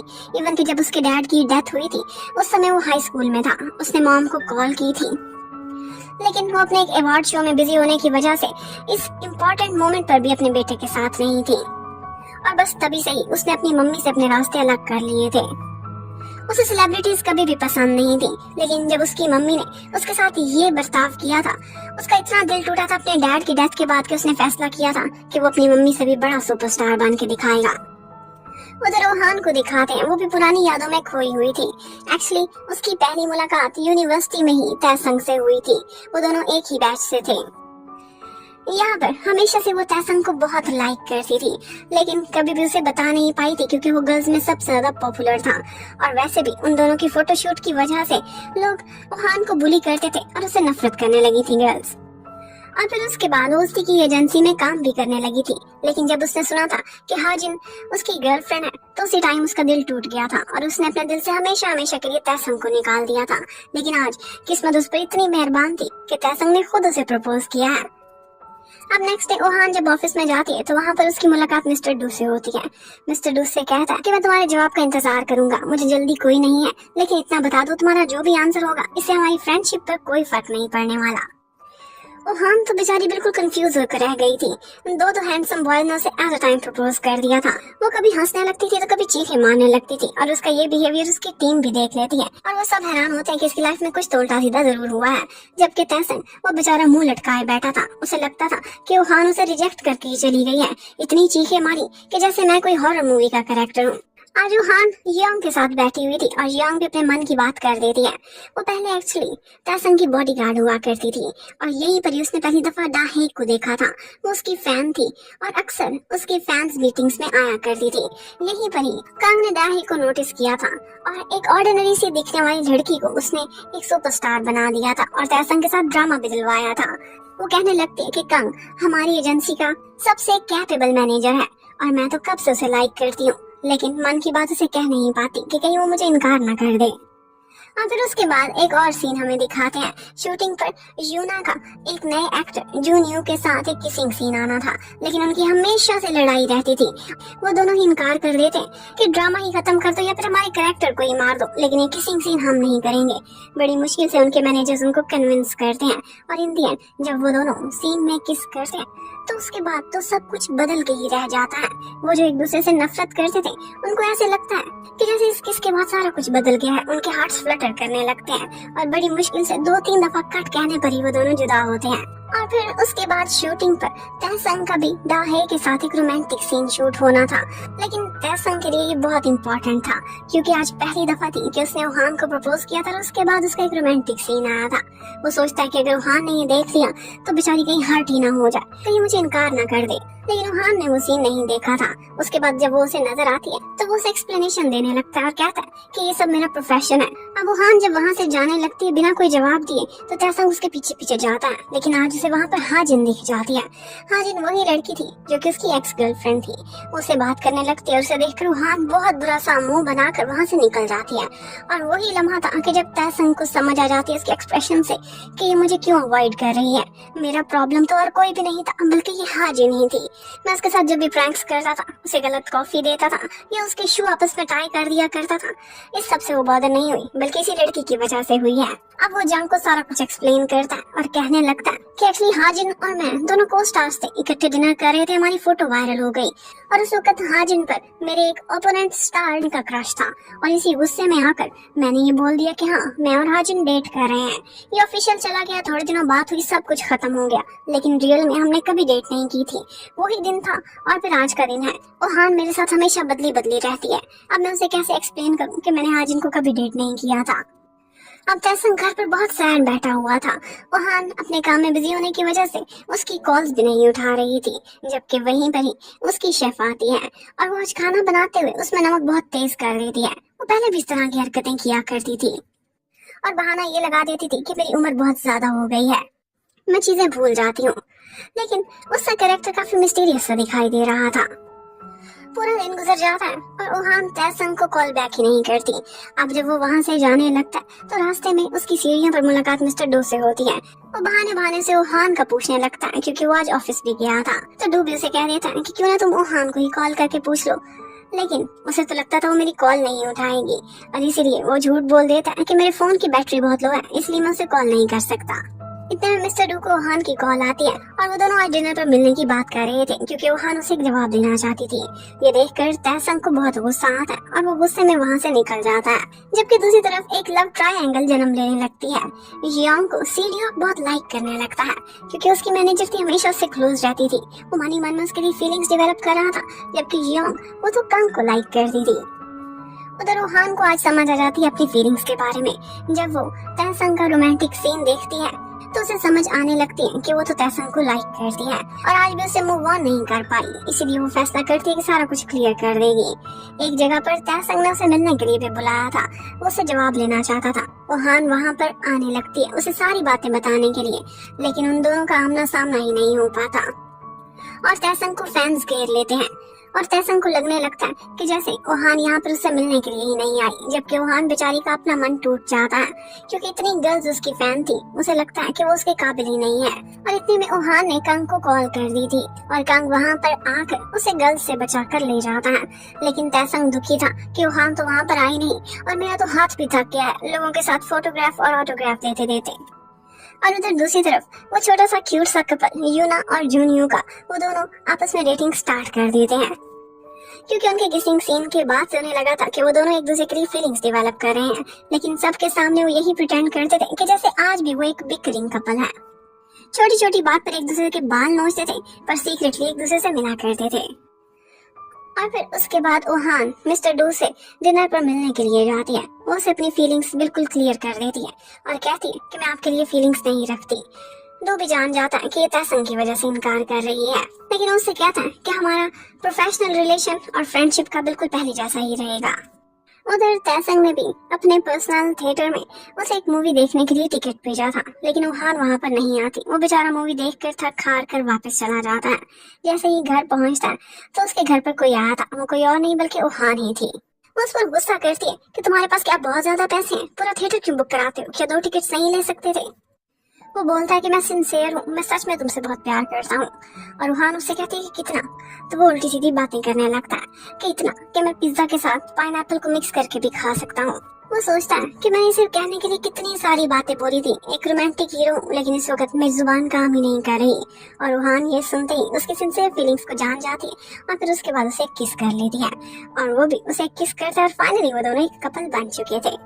लेकिन इतने में उनके घर पर जंग आ जाता है और तैसंग ओहान को छुपा देता है और जंग को किसी तरह से वहाँ से भगा देता है।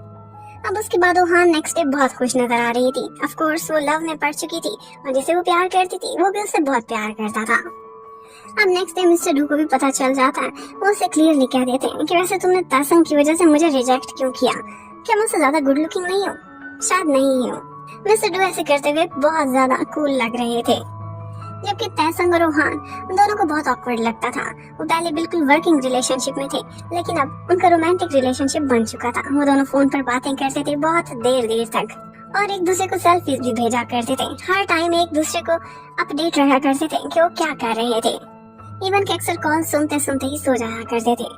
जैसे नए नए प्यार में सबकी हालत होती है, उनकी भी बिल्कुल वैसी ही होती है। एक्चुअली तैसंग शूट पर गया हुआ था, लेकिन एक दिन अचानक रात को वो ओहान को कॉल करता है। उसे कहता है कि मैं तुम्हारे घर के बाहर हूँ, प्लीज दरवाजा खोलो। वो हैरान रह जाती है, कहती है कि तुम तो इतनी दूर शूट पर गए हुए थे, कैसे अचानक यहाँ पर आ गए। वो खुद ही ड्राइव करके आया था पूरे दिन की थकान के बावजूद, और कल ही उसने दोबारा शूट पर वापस भी जाना था। ये सुनते ही ओहान कहने लगते ऐसा क्यों। तो वो कहता है मैं सिर्फ और सिर्फ अपनी गर्लफ्रेंड को देखने के लिए आया हूँ। और उसके बाद एक नेकलेस निकाल कर उसे गिफ्ट में देता है जो कि बहुत प्रिटी था। और फिर उसके बाद उसे किस करने लगता है, लेकिन उसे एक इमरजेंसी कॉल आ जाती है और उसे वहाँ से जाना पड़ता है। वो जाते जाते ओहान के दिल की धड़कन इतनी तेज कर गया था कि वो सोचने लगती कि अब मुझे नींद कैसे आएगी। अब नेक्स्ट डे जब वो ऑफिस में जाती है तो एक अलग ही कांड हो गया था।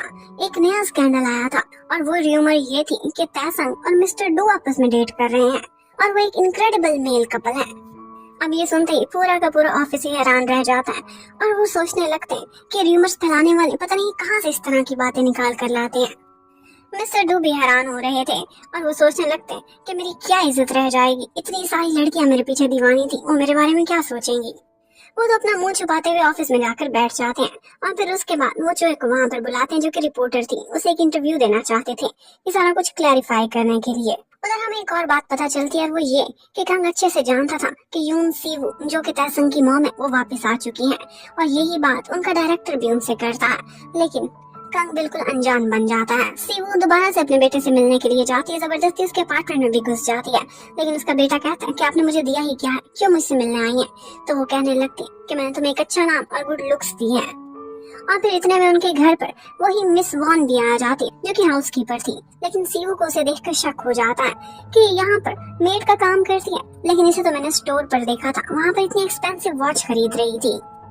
और फिर हमें दिखाया जाता है कि सीवू की अपने बेटे को हक करने की फोटो कोई वायरल कर देता है और वो भी उसके एंटी फैन पेज पर। ये कौन है ये तो हमें पता नहीं चलता। और फिर उसके बाद जब मिस वॉन वापस जा रही थी तो उसने नेकलेस ओहान के गले में देखा था जो कि उस टाइम पर तैसंग से मिलने के लिए आ रही थी। वो ये देखते ही समझ जाती कि तैसंग ने इसे गिफ्ट दिया, ये दोनों डेट कर रहे हैं, क्योंकि यही नेकलेस उन्होंने तैसंग के कमरे में देखा था। अब सीवू को तो कंग वापस लेकर चला गया था, लेकिन सीवू ने सब बता दिया था कि जो मेड है ये बहुत सस्पिशियस है, इसे मैंने कहीं पर महंगी शॉपिंग करते देखा है। अब कंग भी उस मेड की इन्वेस्टिगेशन कराने लगता है। उधर ओहान तैसंग को सैड देखती है तो उसे तसल्ली देती है और उसके बाद वो अपने मन की सारी बातें उससे करता है कि मैं बहुत हर्ट हूँ, इतने सालों बाद वो वापस आई और उसके बाद मेरी मेड से भी इतनी बदतमीजी की। अब मिस्टर डू वाली कंट्रोवर्सी तो ओवर हो ही गई थी, क्योंकि जो इन्हें इतनी अच्छी रिपोर्ट लिखी थी इस पर कि सारा कुछ क्लियर हो गया था। और तो और इस सब के बाद मिस्टर डू की पब्लिसिटी भी बहुत ज्यादा हो गई थी, लोग उसे बहुत ज्यादा जानने लगे थे। वो जो इसे कहने लगता है कि तुम्हें इसके बदले में कंपनसेशन देना चाहता हूँ, और वो ये है कि मुझे तुम्हारा आर्टिकल इतना पसंद आया, अगर कभी तुम किसी केस में फंसो तो मैं तुम्हें डिस्काउंट दूंगा। और फिर उसके बाद सीढ़ियों पर दोबारा से मिस्टर डू की और तैसंग की मुलाकात होती है। मिस्टर डू से छेड़ने के लिए कहते हैं कैसे हो मेरे बॉयफ्रेंड, और फिर उससे पूछने लगता है कि क्या तुम और ओहान खुश फिर रहे हो। तो आगे से कहता है ऑफ कोर्स। तो फिर वो कहने लगता है कि मेरे बॉयफ्रेंड ने तो मेरा दिल ही तोड़ दिया, और ये कहते हुए बहुत कूल स्टाइल में एलिवेटर से जाने लगता है कि अब मैं सीढ़ियों से नहीं चढ़ पाऊंगा, मैं बहुत हर्ट हुआ हूँ, तुमने मुझे छोड़ किसी और को डेट करना स्टार्ट कर दिया है। हमेशा से मिस्टर डू बहुत कूल होते थे, लेकिन उसके बाद वो अपने अपार्टमेंट में खड़े होकर बाहर का नजारा देखते हुए बहुत सैड नजर आ रहे थे और कहने लगते हैं कि अपार्टमेंट शायद मेरे लिए बड़ा मनहूस है। पहले मैं रिजेक्ट हुआ और उसके बाद एक लड़के के साथ लव कंट्रोवर्सी में फंस गया। वो हर्ट तो हुआ था, लेकिन फिर भी किसी को शो नहीं कराता था। अब मिस वॉन कुछ दिनों से छुट्टी पर थी और इसी वजह से कंग उसे कॉल करता है। वो कहने लगती है कि मेरी तबीयत खराब थी, इसीलिए मैंने कुछ दिनों की छुट्टी ली है, लेकिन जल्दी दोबारा काम पर आ जाऊंगी। और फिर साथ में ये भी कहती है कि सीबू ने मेरे साथ बहुत बुरा सलूक किया था, शायद मेरी शक्ल किसी से मिलती है और वो मिस्टेकन हो गई थी। और कंग को भी यही सुनकर एक दफा तो तसल्ली हो जाती है, लेकिन उस टाइम पर मिस वॉन एक बहुत महंगे स्पा में बैठी अपना मैनिक्योर पेडिक्योर करा रही थी। और इसके साथ साथ हमें ये भी पता चलता है कि वो तैसंग का एंटी फैन पेज भी चलाती है, और वो जो सीवू की उसे हक करने की फोटो थी वो भी उन्होंने ही पोस्ट कराई थी। अब उसे किस चीज का बदला ले रही है ये तो हमें आगे जाकर ही पता चलेगा। और फिर उसके बाद एक दिन ओहान के पास कंग आकर बैठता है और उसे पता चल जाता है कि ये दोनों डेट कर रहे हैं। ये सुनते ही ओहान बहुत शर्मा जाती है। कंग उन्हें बहुत सालों से जानता था और वो समझ गया था कि आजकल ये दोनों बहुत खुश नजर आ रहे हैं, इसका मतलब है कि इन दोनों के दिल आपस में मिल चुके हैं। उधर तैसंग अपने शूट पर था और वो वहाँ से कुछ सेल्फीज भेज रहा है ओहान को और बताता है कि वो उसकी फेवरेट फूड खा रहा है, और ओहान भी यही फैसला करती है, वो भी तैसंग का फेवरेट खाना आज मंगवा कर खाने लगती है। और बस इसी तरह से उन दोनों की क्यूट सी लव स्टोरी में प्रोग्रेशन चलता रहता है, और बस इसी तरह से उन दोनों की स्वीट सी लव स्टोरी आगे बढ़ती रहती है। लेकिन ओहान को तैसंग की मेड पर शक था और इसी बारे में उसने कंग से भी बात की थी, तो वो दोनों उसके अपार्टमेंट पर जाते हैं उसका पता करने के लिए। लेकिन वहाँ जाकर पता चलता है कि कोई और ही रह रहा है उस फ्लैट में। और जब हमसे पूछा जाता है तो पता चलता है कि मिस वॉन यहाँ से थोड़े दिनों पहले ही मूव कर गई हैं। ये बात मिस वॉन को भी पता चल जाती है। एक्चुअली वो सिर्फ वो अपार्टमेंट नहीं बल्कि पूरी की पूरी बिल्डिंग ही ऑन करती थी और उसने उस अपार्टमेंट वाले को कहा था कि अगर कोई मेरा पूछना है तो यही कहना कि मैं यहाँ से मूव कर चुकी हूँ और इसके बदले वो उनका रेंट भी माफ कर देती है। वेल, अब कंग ने रिसर्च तो करा ली थी और इन्वेस्टिगेशन के नतीजे में उसे पता चलता है कि मिस वॉन एक फिल्दी रिच है।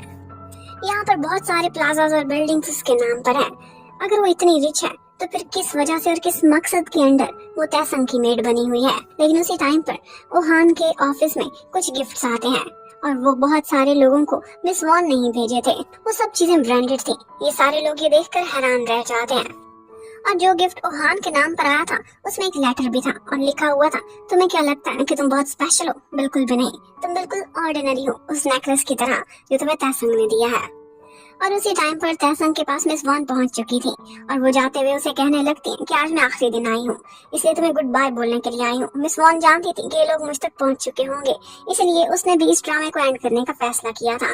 वो जाते जाते तैसंग को गुड बाय करते हुए हक करती है और कहती है कि अब जब भी तुम्हें कहीं पर भी सॉल्ट नजर आएगा तो मेरी याद आएगी, क्योंकि मैं जानबूझकर तुम्हारे सूप में सॉल्ट तेज कर दिया करती थी।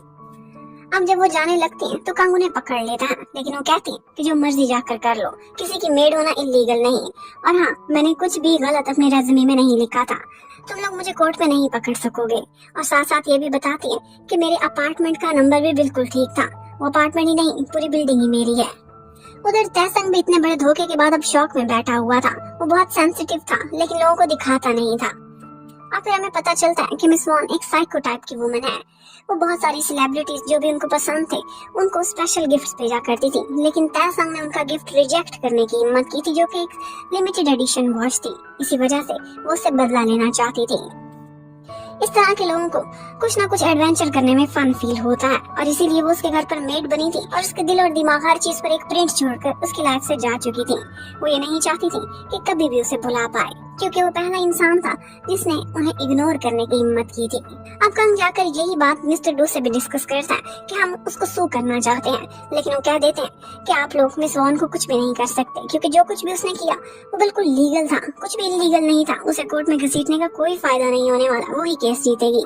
उधर सीरियोक आज जियोंग के साथ खड़ा हुआ था। उसे नया ड्रेस ट्राई किया था, वो बहुत सुंदर लग रहा था, लेकिन यहीं पर वो जियोंग के सर पर उसके बालों पर हाथ फेरना चाहता था, जैसे हमेशा कंग किया करता था, लेकिन ऐसा करने से वो खुद को रोक लेता है। और फिर उसके बाद जियोंग कंग के पास जाती है। कंग ने आज ड्रिंक किया हुआ था, जियोंग भी उसके साथ बैठकर बाहर ड्रिंक करने लगती है, लेकिन यहाँ पर कंग उसे बातों ही बातों में ऐसे बिहेव करने लगता है कि जैसे वो एक छोटा बच्चा उसे समझता हो, अपना जूनियर। उसे कहता है कि तुम कितनी जल्दी बड़ी होती जा रही हो, लेकिन ये सुनते ही जियांग बहुत दुखी हो जाती है और कहती है कि मिस्टर कंग, आइंदा से प्लीज मेरे हेड पर पैट करने की कोई जरूरत नहीं, क्योंकि ऐसा करते हो तो मेरे मन ही मन में फीलिंग्स आने लगती हैं आपके लिए। और उसके बाद हमें लूका की ग्रेव को दिखाते हैं। उसकी ग्रेव पर आज एक लड़का खड़ा हुआ था और वो यही कह रहा था कि तुम इस दुनिया से चले गए, लेकिन मैं तुम्हारा बदला लूंगा और तैसंग को सबक सिखाऊंगा। ये सब उसी की वजह से हुआ है। और इसके साथ ही वो तैसंग का एंटी फैन वाला पेज ओपन करता और उस पर कुछ पोस्ट करने लगता है। एक्चुअली ये तैसंग का दुश्मन था, लेकिन साथ ही साथ हमें एक और बात पता चलती और वो ये थी कि तैसंग की एजेंसी से ही कोई उसका दुश्मन है जो कि उसके खिलाफ खबरें आउट करने लगता है। और तैसंग बेचारे के खिलाफ जब भी कोई स्कैंडल निकलता था उसे तो अब नई परेशानी लग जाती थी, क्योंकि वो हान तो उसकी गर्लफ्रेंड बन चुकी थी और इसकी वजह से उसकी गर्लफ्रेंड को ओवर टाइम करना पड़ता था। उधर चॉय के ऑफिस में उसका बॉस उसे बार बार एक न्यूज पब्लिश करने को बोल रहा था कि इस पर आर्टिकल लिखो। वो कंफर्म करना चाहती थी, लेकिन वो जल्दी में उसे टाइम भी नहीं देता। और उसके बाद जब वो पब्लिश कर देती है तो थोड़ी देर बाद उसे पता चलता है कि उसकी न्यूज रॉन्ग साबित हुई है और उसके बाद उसे अपोलोजाइज भी करना पड़ता है और आर्टिकल भी काटना पड़ता है, लेकिन फिर भी वो स्टार की एजेंसी उसे सू कर देती है। उधर तैसंग को दिखाते हैं, वो आज एक जगह पर सूप पी रहा था, लेकिन वो सूप देखते ही उसे दोबारा से मिस वॉन की याद आने लगती है। जैसे उसने बोला था वो वाकई उसकी लाइफ में एक प्रिंट छोड़ कर गई थी, और वो भी साइकोलॉजिकल डिसऑर्डर टाइप का। वो इस शॉक की वजह से और कुछ अपनी न्यूज की वजह से काफी अपसेट रह रहा था। यहाँ पर सीईओ उसके पास आता है और उसे खुश करने के लिए उसकी फेवरेट कैंडीज का एक पैक उसके पास लेकर आया था। एक्चुअली बहुत से लोग थे जो उसकी केयर करते थे, इतने में कंग भी उसके पास आता है और वो भी उसके लिए प्रेजेंट्स लेकर आया था। और इन दी सबसे ज्यादा खुश तो वो तब होता है जब उसके शूट पर ओहान उससे मिलने के लिए आती है और उससे कहने लगती है कि मैं तुम्हारे लिए डिनर लेकर आई हूँ।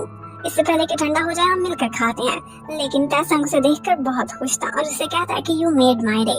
और फिर उसके बाद वो दोनों आई ब्लिंकिंग की गेम खेलने लगते हैं। लेकिन यहीं पर ही वो दोनों इकट्ठा क्वालिटी टाइम स्पेंड कर ही रहे थे, लेकिन साथ साथ में काफी डरे भी हुए थे कि कोई उनको देख ना ले। उधर हमें चॉय को दिखाते हैं। अब वो एक केस में फंस तो चुकी थी, तो वो मिस्टर डू के पास जाती है कि प्लीज मेरी हेल्प करें। तो मिस्टर डू से उसे लॉयर के पास लेकर जाते हैं जिसकी तरफ से उसे सू किया गया था। एक्चुअली वही लॉयर उस एक्ट्रेस का बॉयफ्रेंड था। और मिस्टर डू अपनी जान पहचान की वजह से उसे रिक्वेस्ट करते हैं कि प्लीज एक दफा ये केस वापस ले लें, ये लड़की मुझे बहुत अच्छे से जानती है, इससे गलती हो गई है। और वो इस बात पर केस वापस ले लेता है कि ठीक है, फिर तुम मेरे बारे में भी एक आर्टिकल लिखोगी कि उस एक्ट्रेस का बॉयफ्रेंड, उसका होने वाला पति एक बहुत हैंडसम लॉयर है और साथ ही साथ अपने हैंडसमनेस की तारीफें करता रहता है। बड़ी मुश्किल से मिस्टर डू से वहाँ से निकालते हैं और चॉय उनको थैंक्स बोलती है। उधर यांग, वो तो बहुत ज्यादा सैड थी। उसने भावनाओं में आकर कंग को बता तो दिया था कि वो उसे लाइक करती है, लेकिन अब रो रही थी कि मैं उसे नजरें कैसे मिलाऊंगी। उधर हमें ओहान को दिखाते हैं। वो आज मिस वॉन से मिलने के लिए जाती है, लेकिन मिस वॉन उसे टीज करने लगती है, जली कटी बातें सुनाती है। कहती है कि तुम इतनी स्पेशल नहीं कि मैं तुम्हारे और तैसंग के बारे में न्यूज को आउट करूंगी। और साथ ही साथ ये भी कहती है कि तैसंग के सामने तुम बिल्कुल फीकी सी लड़की हो। थोड़े दिन वो तुमसे अपना दिल बहलाएगा और उसके बाद तुम्हें छोड़कर आगे निकल जाएगा। अब ये सुनकर ओहान एक दफा सैड हो जाती है और उसके बाद तैसंग उसे अपने साथ एक डेट पर लेकर जाता है। वो ड्राइव करके उसे अपने साथ एक सी साइड पर लेकर गया था। उसने वहाँ पर एक कैंप लगाया हुआ था और वो दोनों इकट्ठे बैठकर एंजॉय करने लगते हैं।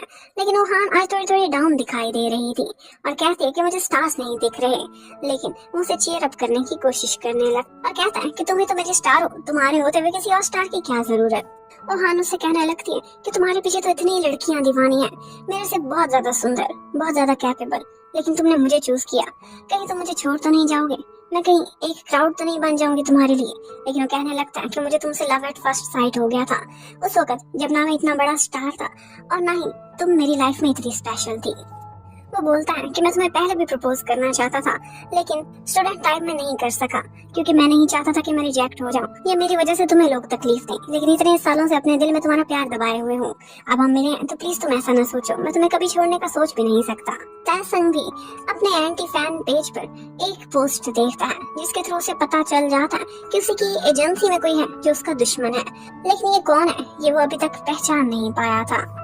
जबकि उधर ऑफिस में यांग जब भी कंग को देखती थी तो उसे देखकर रास्ता बदल लेती थी, लेकिन आज कंग उसे रोकता है और बहुत कूल स्टाइल में उससे कहता है कैसे मुझे देखकर रास्ता बदलना छोड़ दो, मुझसे भागने की कोई जरूरत नहीं, मैं तुम्हारी फीलिंग्स समझ गया हूँ, लेकिन अभी तक मैं अपनी नहीं समझ पाया, इसलिए तुम्हें कोई जवाब नहीं दिया।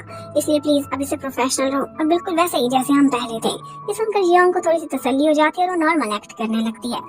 अब उसके बाद तैसंग काफी ज्यादा परेशान था अपने उस एंटी फैन की वजह से, और वो जब एजेंसी में आता है तो सबके फेसेस को गौर से और उनके आईडीज को देखने लगता है कि किससे वो आईडी मैच करती है, जो कि ब्लर करके सोशल मीडिया पर पोस्ट की गई थी, लेकिन अभी तक उसे फाइंड आउट नहीं कर पाता। यही पोस्ट हो जाकर कंग को भी दिखाता है, वो भी ये देखकर परेशान हो गया था। शाम को उसका अपने नेबर मिस्टर डू से आमना सामना होता है। वो उससे पूछने लगता है कि क्या इस एजेंसी की आईडी तुम्हारे पास भी है। वो कहता है हाँ है, तो उसे डायरेक्टली पूछ लेता है कि क्या मैं तुमसे बैठकर कुछ बात कर सकता हूँ। वो उससे पूछता है कि क्या तुम मेरे एंटी फैन हो, क्योंकि मुझे लगता है कि तुम्हारे पास ही सबसे बड़ी रीजन है मेरे खिलाफ बातें करने की। लेकिन मिस्टर डू कहने लगता है कि अगर वाकई मैं तुम्हारा एंटी फैन हूँ और तुम्हारे खिलाफ कहीं पर कुछ पोस्ट कर रहा हूँ तो फिर तो मैं तुम्हारा नेबर भी हूँ। कितना डेंजरस है, तुम इस वक्त मेरे अपार्टमेंट में बैठे हुए हो।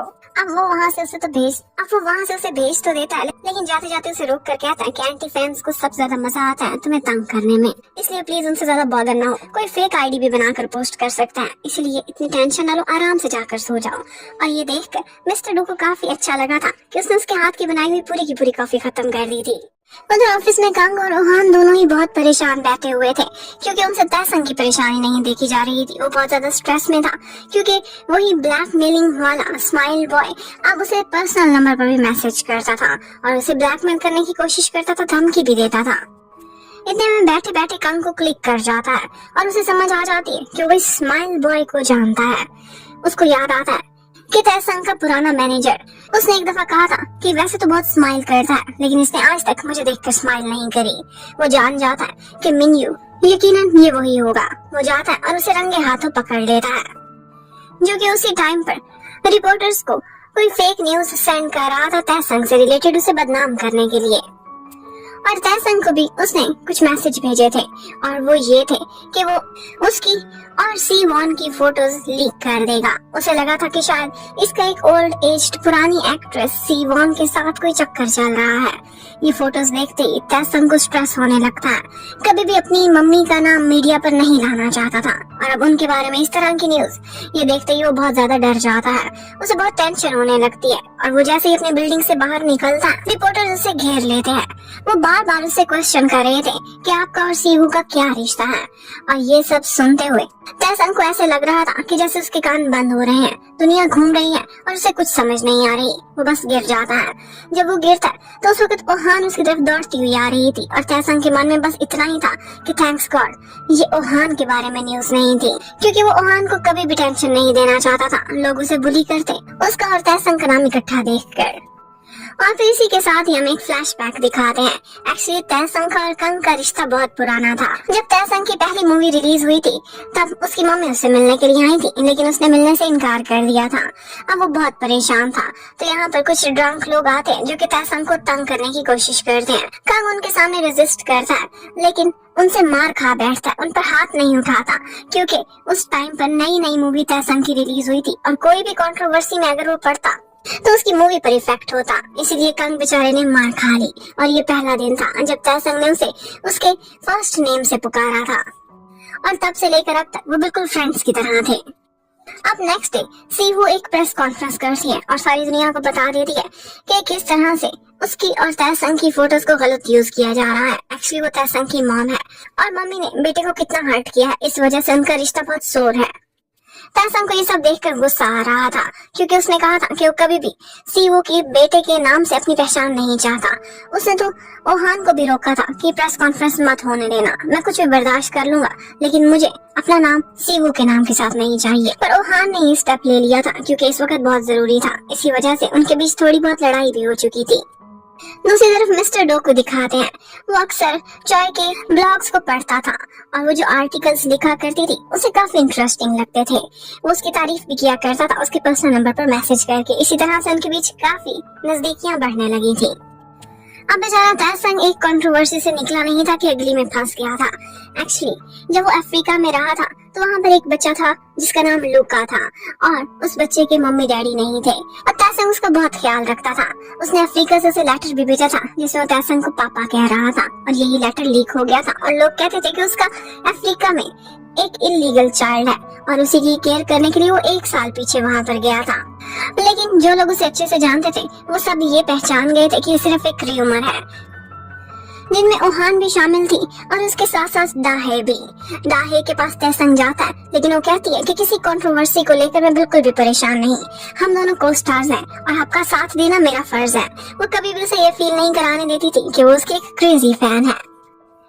अब ओहान से तो तैसंग मिल नहीं रहा था, जबकि ओहान जब ऑफिस में थी तो उससे मिलने के लिए कोई आता है और वो थी सीवू, जो कि आकर उसका थैंक्स करती है कि तुमने मुझे इस प्रेस कॉन्फ्रेंस करने के लिए अग्री किया। मैं उसे समय नहीं दे पाई इसलिए मैं बहुत शर्मिंदा हूँ। और वो बताती है कि उसे अल्जाइमर की बीमारी है और अब उसकी मेमोरीज आहिस्ता आहिस्ता इरेज होती जा रही हैं। इससे पहले कि अपने बेटे के साथ किया हुआ जुल्म उसे भूले, वो उससे माफी मांगने के लिए आई है। अब नेक्स्ट डे तैसंग फाइनली उसका गुस्सा ठंडा हो ही जाता है और वो ऑफिस में आता है और ओहान को कहता है कि मैंने तुम्हें मिस किया। वो कहती है कि मैंने भी तुम्हें बहुत मिस किया और वो उसका हाथ पकड़कर उससे सॉरी करता है कि सब जरूरत थी इसलिए तुमने ये स्टेप लिया, मैंने तुम पर फजूल में इतना गुस्सा किया। अब उसके बाद कंग भी तैसंग को समझाता है कि तुम्हारी मम्मी के साथ क्या प्रॉब्लम्स चल रहे हैं और एक दफा उनको एक चांस तो देकर देखो। और इसके साथ साथ उनका सीईओ भी सीवू से जाकर मिलता है। वो सीवू को अच्छे से जानता था और उसे ये भी पता था कि जब तैसंग के डैड की डेथ हुई थी तो उस टाइम पर उसने प्लेन से उतरने की कोशिश की थी, लेकिन तब तक प्लेन टेक ऑफ कर चुका था। उनके फ्यूनरल पर वो शर्मिंदगी की वजह से नहीं पहुंच सकी और बाहर ही खड़ी रही। एक्चुअली इन्हीं मिसअंडरस्टैंडिंग्स की वजह से उस माँ और बेटे के बीच इतने प्रॉब्लम्स क्रिएट हुए थे इतने सालों से। आज तैसंग को कंग अपने साथ लेकर आता है और मम्मी उसे बहुत कुछ एक्सप्लेन करती है, उससे माफी भी मांगती हैं कि मुझसे बहुत गलतियां हुई थी, पर इससे पहले कि मेरी मेमोरीज खत्म हो जाए, मैं ये भी पहचानना छोड़ दूं कि तुम कौन हो, मैं तुमसे माफी मांगने आई हूँ। और तैसंग भी फाइनली उनको माफ कर ही देता है और वो दोनों माँ बेटा एक दूसरे को हक करते हैं। और उसके बाद सीयू तैसंग को छोड़ अपनी उसी दुनिया में वापस चली जाती जहाँ से वो आई थी। और उसके बाद ओहान जाता है और तैसंग को हक करता है, उसका थैंक्स करता है कि तुम फ्रेंड्स की एफर्ट्स की वजह से ही मेरे दिल पर जो इतने सालों से पत्थर रखा हुआ था अब वो हट चुका है। और उधर दूसरी तरफ हमें दिखाते हैं कि यूना और जयहून वो दोनों आपस में ब्रेकअप कर चुके थे, क्योंकि उन्हें लगता था कि उनका जब ट्रुथ आउट होगा तो दुनिया उनको ब्लेम करेगी और ये उनके कैरियर के लिए अच्छा नहीं है। स्टार्ट में ये कंट्रोवर्सी में नहीं पड़ना चाहते थे और उनके साथ साथ उनके जो ड्रामे में रोल था उन्होंने भी आपस में ब्रेकअप कर लिया था। और ये सीन बहुत रियलिस्टिक सा शूट होता है। अब एक दिन कंग और योंग दोनों डिनर पर मिलते हैं और उसके बाद वो दोनों वॉक कर रहे थे कि यहाँ पर योंग इतनी शर्मिंदा होती है कि कंग से कहती है, क्या तुम प्लीज भुला सकते हो जो मैंने तुमसे एक दफा अपना लव कन्फेस किया था? भूल जाओ, समझा ऐसा कभी भी नहीं हुआ था। लेकिन कंग कहने लगता है, क्यों भूल जाऊं, ये तो मेरी लाइफ का एक बहुत कीमती मोमेंट था। और उसे बताने लगता है कि सोचने में मुझे थोड़ा तो समय लगा, लेकिन अब मैं भी तुमसे प्यार करता हूँ। और उसको यस कर देता है। वो कहता है कि पहले मुझे अपना काम ज्यादा पसंद था।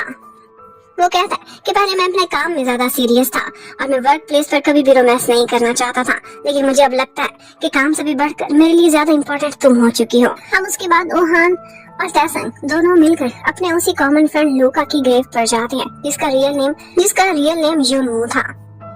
वो उसे शेयर करते हैं कि किस तरह से अब हम दोनों डेट कर रहे हैं और कैसे तैसंग की और उसकी मम्मा की आपस में सुलह भी हो चुकी है। लेकिन जैसे ही तैसंग वहाँ से वापस घर आता है तो वो देखता है कि उसके दरवाजे पर किसी ने नोट रखा हुआ है और यही लिखा हुआ था कि ये मत भूलना कि यूनवू की डेथ तुम्हारी वजह से हुई थी। अब तैसंग वही लेटर उठाता है और सीधा चला जाता है मिस्टर डू के घर पर। उसे दिखाता है और बताता है कि किस तरह से हर साल उसकी डेथ एनिवर्सरी के पास मुझे इसी तरह के लेटर्स मिलते हैं और ये कोई और नहीं बल्कि उसका एक्स मैनेजर सेंड कर रहा है। उसके एक्स मैनेजर का नाम मिस्टर यू था और मिस्टर यू को ऐसा लगता था कि जैसे तैसंग की वजह से यूनवू की जान गई है। लेकिन तैसंग और यूनवू दोनों स्कूल में भी इकट्ठे पढ़ते थे और उन्होंने एजेंसी भी इकट्ठे ज्वाइन की थी। वो दोनों बिल्कुल बेस्ट फ्रेंड्स की तरह से बहुत क्लोज दिखाई देते थे। यूनवू बहुत ज्यादा स्ट्रेस में था और इन दी एंड उसने खुद ही जान ले ली थी। और उसके बाद उसके फ्यूनरल पर तैसंग नहीं पहुंच सका था क्योंकि वो किसी शूट की वजह से आउट ऑफ स्टेशन था। अब उसकी डेथ एनिवर्सरी तो गुजर जाती है और उसके बाद सारे लोग उसी बार में जाते हैं जहाँ पर मिस्टर यू काम करता था, लेकिन मिस्टर यू उस टाइम पर वहाँ नहीं था। तैसंग उससे मिलना चाहता था क्योंकि वो जानता था कि वही मैनेजर ये सारा कुछ करा रहा है और उसने मिनियू को भी यूज किया है। अब यहाँ पर जॉय भी आई हुई थी और मिस्टर डू उसे अलग से एक ड्रिंक करने के लिए ले जाता है और कहता है कि 6 PM के बाद मैं सिर्फ उन लोगों से मिलता हूँ जो कि मेरे बहुत क्लोज हैं और हमारा इसका मतलब है कि वर्क से ऊपर का रिलेशन है। अब यहाँ पर जॉय भी बहुत सैड हो जाती है और उसे बताती है कि जब यूनो ने अपनी जान ली तो उससे एक दिन पहले उसका इंटरव्यू मैंने किया था। और ये सोच कर वो काफी दुखी होती है। उसे यूनवू बहुत इनोसेंट लगता था। अब नेक्स्ट डे तैसंग मिस्टर यू से मिलने के लिए जाता है और उससे कहता है, मुझे इतने सालों से पता है कि सारा कुछ तुम ही करा रहे हो। और फिर उसके बाद वो उसे कहने लगता है कि मेरी सिर्फ इतनी गलती है कि मैं उस दुख का और उस तकलीफ का अंदाजा नहीं लगा सका जिसमें उस वक्त यूनवू था। वो दोनों बेस्ट फ्रेंड्स हुआ करते थे, लेकिन यूनवू और तैसंग दोनों इस वक्त स्ट्रगलिंग एक्टर थे और यूनवू बहुत सारी पार्ट टाइम जॉब्स भी किया करता था। उस पर उसकी फैमिली का प्रेशर था और वो उससे पैसे भी मांगते रहते थे। इसी समय एक बहुत इंपॉर्टेंट रोल आया था जो कि पहले यूनवू को मिला था, लेकिन बाद में उसे कैंसिल करके तैसंग को दे दिया गया था। और इसी वजह से मिस्टर यू ब्लेम करता कि तैसंग ने जानबूझकर उससे ये रोल छीना था। अगर ऐसा ना होता तो आज वो जिंदा होता। लेकिन यहाँ पर तैसंग उसे सब बताता है कि किस तरह से वो आज भी इस चीज को लेकर रिग्रेट कर रहा है। और वो 1 साल अफ्रीका में जाकर इसी दुख को भुलाने के लिए गया था और उसने वहाँ पर जितनी भी चैरिटी की है सब की सब उसने यूनवू के लिए किया है। और वहाँ पर वो जिस बच्चे लुका को अडॉप्ट कर चुका है वो भी यूनवू का ही स्टार नेम था।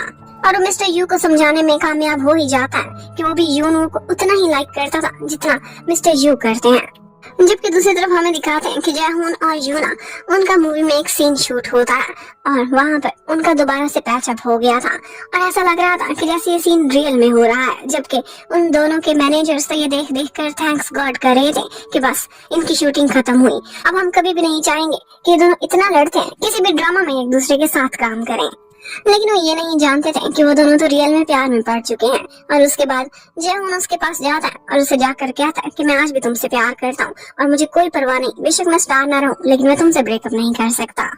जबकि उधर यंग और कंग भी ऑफिस में सीक्रेटली डेट करना स्टार्ट कर चुके थे और कंग जब भी यंग को देखता था तो सोचता था कि कोई इतना भी क्यूट कैसे हो सकता है। और उसके बाद सीईओ आज ओहान को अपने पास बुलाता है और बातों बातों में उससे कहता है कि मुझे लग रहा है कि जैसे तैसंग किसी को डेट कर रहा है, पता नहीं क्यों कुछ बदला बदला लग रहा है, वियर्ड एक्ट करता है, हर वक्त फोन से नजरें ही नहीं हटाता। अब ओहान ही तो वो लड़की थी, तो वो उससे कहने लगती कि मुझे इस बारे में कुछ नहीं मालूम, मैं तो अपने काम में इतनी बिजी रहती हूँ और मेरा नहीं ख्याल कि तैसंग किसी को डेट कर रहा होगा। हम दोनों तो इतने क्लोज ही नहीं, इसलिए मुझे क्या पता। अब वो डर के मारे ऑफिस से निकल जाती है, लेकिन वहीं पर ही तैसंग उसे पकड़ लेता है और उसके बाद पीछे से उसे हक कर लेता है। उसी समय ऊपर से सीईओ आ गया था और उसने उन दोनों को इस तरह से देख लिया था। वो उसे देखते ही एक दूसरे से अलग हो जाते हैं, लेकिन सीईओ को कुछ खास समझ नहीं आई थी। उसे लगा था कि जैसे एक दूसरे को मारने की कोशिश कर रहे हैं। वो कहते हैं कि तुम दोनों कब बड़े हो गए, कब अपनी लड़ाइयाँ खत्म करोगे, कुछ तो मैच्योर हो जाओ। अब उनको तसल्ली हो जाती है कि आज तो हम बच गए, लेकिन आइंदा से हम फासला रखेंगे, वरना ये ना हो कि ऑफिस में ये सब कुछ लीक हो जाए कि हम लोग डेट कर रहे हैं। अब एक दिन तैसंग बहाने बहाने से पूरे ऑफिस कोलीग्स के लिए कुछ स्वीट्स लेकर आता है, लेकिन एक्चुअली वो अपनी ओहान के लिए लेकर आया था उसके फेवरेट स्नैक्स।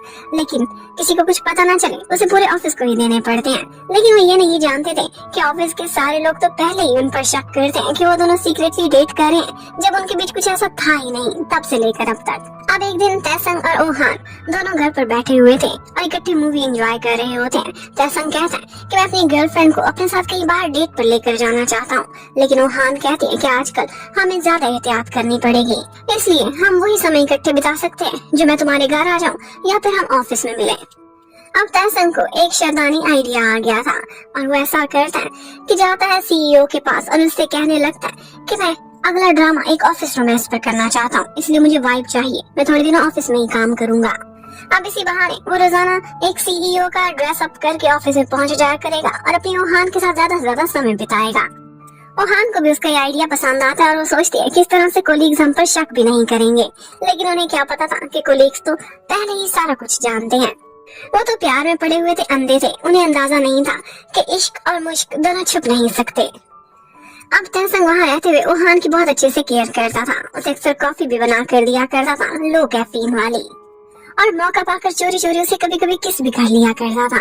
जबकि जियोंग और कंग उनकी भी जोड़ी बहुत जबरदस्त जा रही थी। एक दिन कंग से एक लड़की पूछती है कि क्या आपकी कोई गर्लफ्रेंड है। जियोंग चोरी चोरी उसका जवाब सुनती है, वो बताता है कि हाँ है और मैं उससे बहुत प्यार करता हूँ। ये सुनकर यंग बहुत खुश हो जाती है और फिर उसके बाद वो दोनों डेट पर जाते हैं। कंग उसे अपने ही कोट में छुपा लेता है क्योंकि उसे बहुत ठंड लग रही थी और उसके बाद वो दोनों किस भी करते हैं। अब ऑफिस में रहते रहते एक दिन तैसंग को अंदाजा होता है कि वो अपनी गर्लफ्रेंड ओहान को ज्यादा अच्छे से नहीं जानता जितना कि उसे बाकी कोलीग्स जानते थे। उसकी फैमिली की सारी डिटेल्स, उसे कौन सी चीज पसंद है, कौन सा सीजन उसे अच्छा लगता है और किस जगह पर वो जाना चाहती है। वो बहुत परेशान होता है, ये सारे सवाल ओहान से जाकर पूछता है, लेकिन वो कहती है कि तुम हमेशा अपनी दुनिया में गुम रहते हो, लेकिन मुझे तुम्हारी हर छोटी छोटी चीज पता है क्योंकि मैं तुम्हारी पीआर मैनेजर जो हूँ। और तैसंग को ये सुनकर बहुत बुरा फील होता है। वो सोचता है कि मुझे तो अपनी गर्लफ्रेंड के बारे में हर चीज मालूम होनी चाहिए। अब तैसंग के रिलेशनशिप को तो सिर्फ कंग और साथ साथ जियोंग ही जानते थे, तो वो सोचता है कि क्यों ना मैं जियोंग से बात करूं। अब वो कंग को तो बहुत अच्छे से जानता था क्योंकि वो उसका मैनेजर रहा था, उसके साथ होता था, तो वो जियोंग को कंग के बारे में सारी इंफॉर्मेशन लिख कर देता है। और जियोंग बहुत अच्छे से जानती थी ओहान को, तो वो ओहान की पसंद नापसंद उसके बारे में हर इम्पोर्टेंट चीज के नोट्स बना कर तैसंग से शेयर करती थी। इसी तरह से उनकी अदला बदली जारी रहती थी और वो एक दूसरे की लव लाइफ में हेल्प कर रहे थे। अब ऑफिस में जो कोलीग्स थे वो अच्छे से जानते थे कि तैसंग यहाँ क्यों काम कर रहा है। अब तैसंग भी उनसे बहुत स्वीटली बात करता था और ओहान की डिटेल्स निकालने की कोशिश करता था। यहाँ पर वो लोग तैसंग का मिस यूज भी करते हैं और उसे अक्सर ऐसे काम दे दिया करते थे जिसे वो खुद जान छुड़ाना चाहते थे और उससे कहते थे कि ओहान को ये काम बहुत पसंद है, जो भी ये करता है उससे वो खुश हो जाती है। और तैसंग बेचारे को अंदाजा ही नहीं था कि वो मिस यूज हो रहा है। अब वो बेचारा ऑफिस के छोटे छोटे काम कर रहा होता है कि यहीं पर ही कंग और सीईओ से देख रहे थे और सीईओ उसे देखकर सैड होकर बोलने लगता है कि प्यार भी इंसान से क्या क्या कराता है। कंग शॉक्ड रह जाता है, क्या आपको भी पता है? और सीईओ कहता है, तुमने मुझे बेवकूफ समझ रखा है, मुझे पहले दिन से पता है कि ये ओहान से डेट कर रहा है। मैं तो वैसे ही अनजान बनने का नाटक कर रहा था कि दोनों जितना चाहे एंजॉय कर लें, क्योंकि सीक्रेट रोमांस का भी अपना ही मजा है। उधर जॉय का एक खड़ूस सा बॉस दोबारा से एक केस में फंस जाता है अपनी इररिस्पॉन्सिबिलिटी की वजह से और उसे सू कर दिया जाता है। यहाँ पर जॉय उसकी हेल्प करती है और उसे मिस्टर डू के पास लेकर आती है। मिस्टर डू उसकी लीगली काफी हेल्प करता है और इससे पहले कि वो लोग कोर्ट में घसीटे जाते बाहर ही उनकी सेटलमेंट करा देता है। बॉस जॉय से काफी खुश हो जाता है और Joy of course mister do से। अब वहाँ से वापसी पर मिस्टर डू जॉय से कहता है कि क्या तुम आज मेरे साथ डिनर पर चलोगी। तो जॉय कहती है कि आप तो 6 बजे के बाद काम की बात ही नहीं करते, कोलीग से नहीं मिलते, ना ही कोई बिजनेस पर डील करते हैं। तो कहने लगता है कि इसका मतलब है कि मैं तुममें ज्यादा ही इंटरेस्टेड हूँ और बिजनेस से अलग होकर। और तैसंग आजकल अपने दिन बहुत ज्यादा एंजॉय कर रहा था। वो सारा दिन अपनी गर्लफ्रेंड के साथ रहता ना, और शाम भी वो दोनों इकट्ठे ही बिताते थे। वो एक दिन उसका हाथ पकड़कर उससे कन्फेस करता है कि मैंने तुम्हें इन दिनों बहुत अच्छे से ऑब्जर्व किया है और तुम्हें देखकर मुझे गर्व होने लगता है। मेरी गर्लफ्रेंड एक अमेजिंग पर्सनैलिटी है। तुम्हें मैं जितना क्लोजली देखता जा रहा हूँ, मुझे लगता है कि मैं पहले से भी ज्यादा तुमसे प्यार करने लगा हूँ। और साथ ही साथ वो उसे थैंक यू भी करता है कि तुम मेरे लिए और दूसरे स्टार्स के लिए कितनी मेहनत करती हो। मुझे कभी भी पहले ये रियलाइज नहीं हुआ था। अब ओहान को अपनी वर्थ फील होती है क्योंकि तैसंग की बातों में और उसकी आंखों में वाकई सिंसेरिटी थी। अब थोड़े दिनों बाद जियांग और ओहान दोनों ने ही एक बिजनेस ट्रिप को लेकर आउट ऑफ कंट्री जाना था। और उसके बाद उन दोनों के ही बॉयफ्रेंड्स जो कि कांग और तैसंग थे बहुत सैड बैठे हुए थे। वो कहते हैं कि इतने दिनों बाद हम अपनी अपनी गर्लफ्रेंड से दूर हुए हैं, लगता है कि जैसे दुनिया बिल्कुल खामोश सी हो गई है। वो दोनों ही उन्हें बहुत मिस कर रहे थे। जबकि दूसरी तरफ हमें उस क्यूट से कपल जयह्यून और यूना को दिखाते हैं। यूना और जयह्यून इकट्ठे बैठे हुए थे कि आज यूना उसके पास एक गुड न्यूज लेकर आती है, जिसे लेकर वो भी शॉक्ड थी। कहती है कि ये क्या, मैं तो प्रेग्नेंट हो चुकी हूँ। ये सुनते ही जयह्यून को कुछ समझ नहीं आती। उसे सामने पड़ी किचन में ब्रेड दिखाई देती है। वो उससे क्लिप उतारता है और उसकी एक रिंग बनाकर यूना के हाथ में पहना देता है और कहता है let's get pregnant. Oh I am sorry, let's get married. अब फाइनली वो दोनों शादी करने वाले हैं। जबकि दूसरी तरफ तैसंग बहुत सैड बैठा हुआ था, लेकिन उसे सरप्राइज देने उसकी गर्लफ्रेंड रात को अचानक से वहाँ पहुँच जाती है। वो एक दिन पहले की फ्लाइट लेकर वापस आ गई थी और उससे कहती है कि मैंने तुम्हें मिस किया, मुझे पता है तुम भी मुझे इतना ही मिस कर रहे होगे। अब उसके बाद एक और शॉकिंग सीन आता है। जब तैसंग एक दिन अपनी एलिवेटर में जा रहा था सुबह सुबह, तो वो देखता है कि मिस्टर डू के साथ चॉय खड़ी हुई है। वो दोनों को इस तरह से इकट्ठे देखकर शॉक्ड रह जाता है और पूछता है कि चॉय, क्या तुम भी हमारी बिल्डिंग में शिफ्ट हो गई हो? लेकिन फिर हैरान होता है कि हमारे फ्लोर पर तो सिर्फ 2 यूनिट है, एक मेरा और एक डू का। तो डू कहने लगता है कि एक्चुअली ये मेरी प्लेस पर थी, कल रात मेरे साथ रही थी। ये सुनते ही वो समझ जाता है कि ये दोनों डेट कर रहे हैं, और वो भी सिर्फ कल से। और एक ही दिन में इनका रिलेशन इतना आगे बढ़ चुका है। वो तो सुनकर शॉक्ड रह जाता है। वो मन ही मन में सोचता है कि मैं और ओहान कितने स्लो हैं।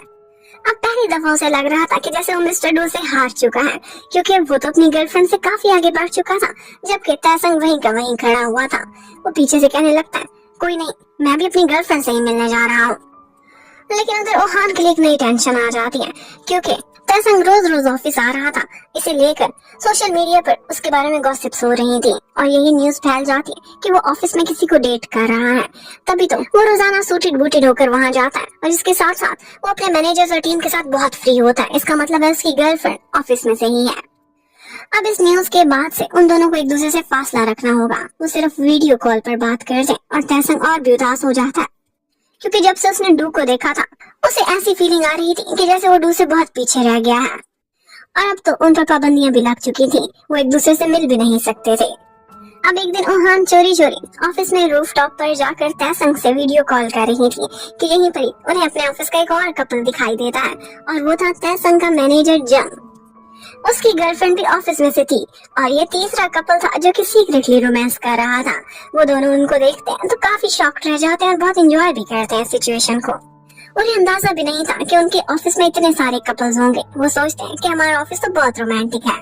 अब एक दिन कंग ओहान को अपनी गाड़ी में छुपाकर उसे तैसंग से मिलाने के लिए लेकर जा रहा था कि यहीं पर एक इमरजेंसी कॉल आ जाती है, और वो थी यूना और जयहून की वजह से।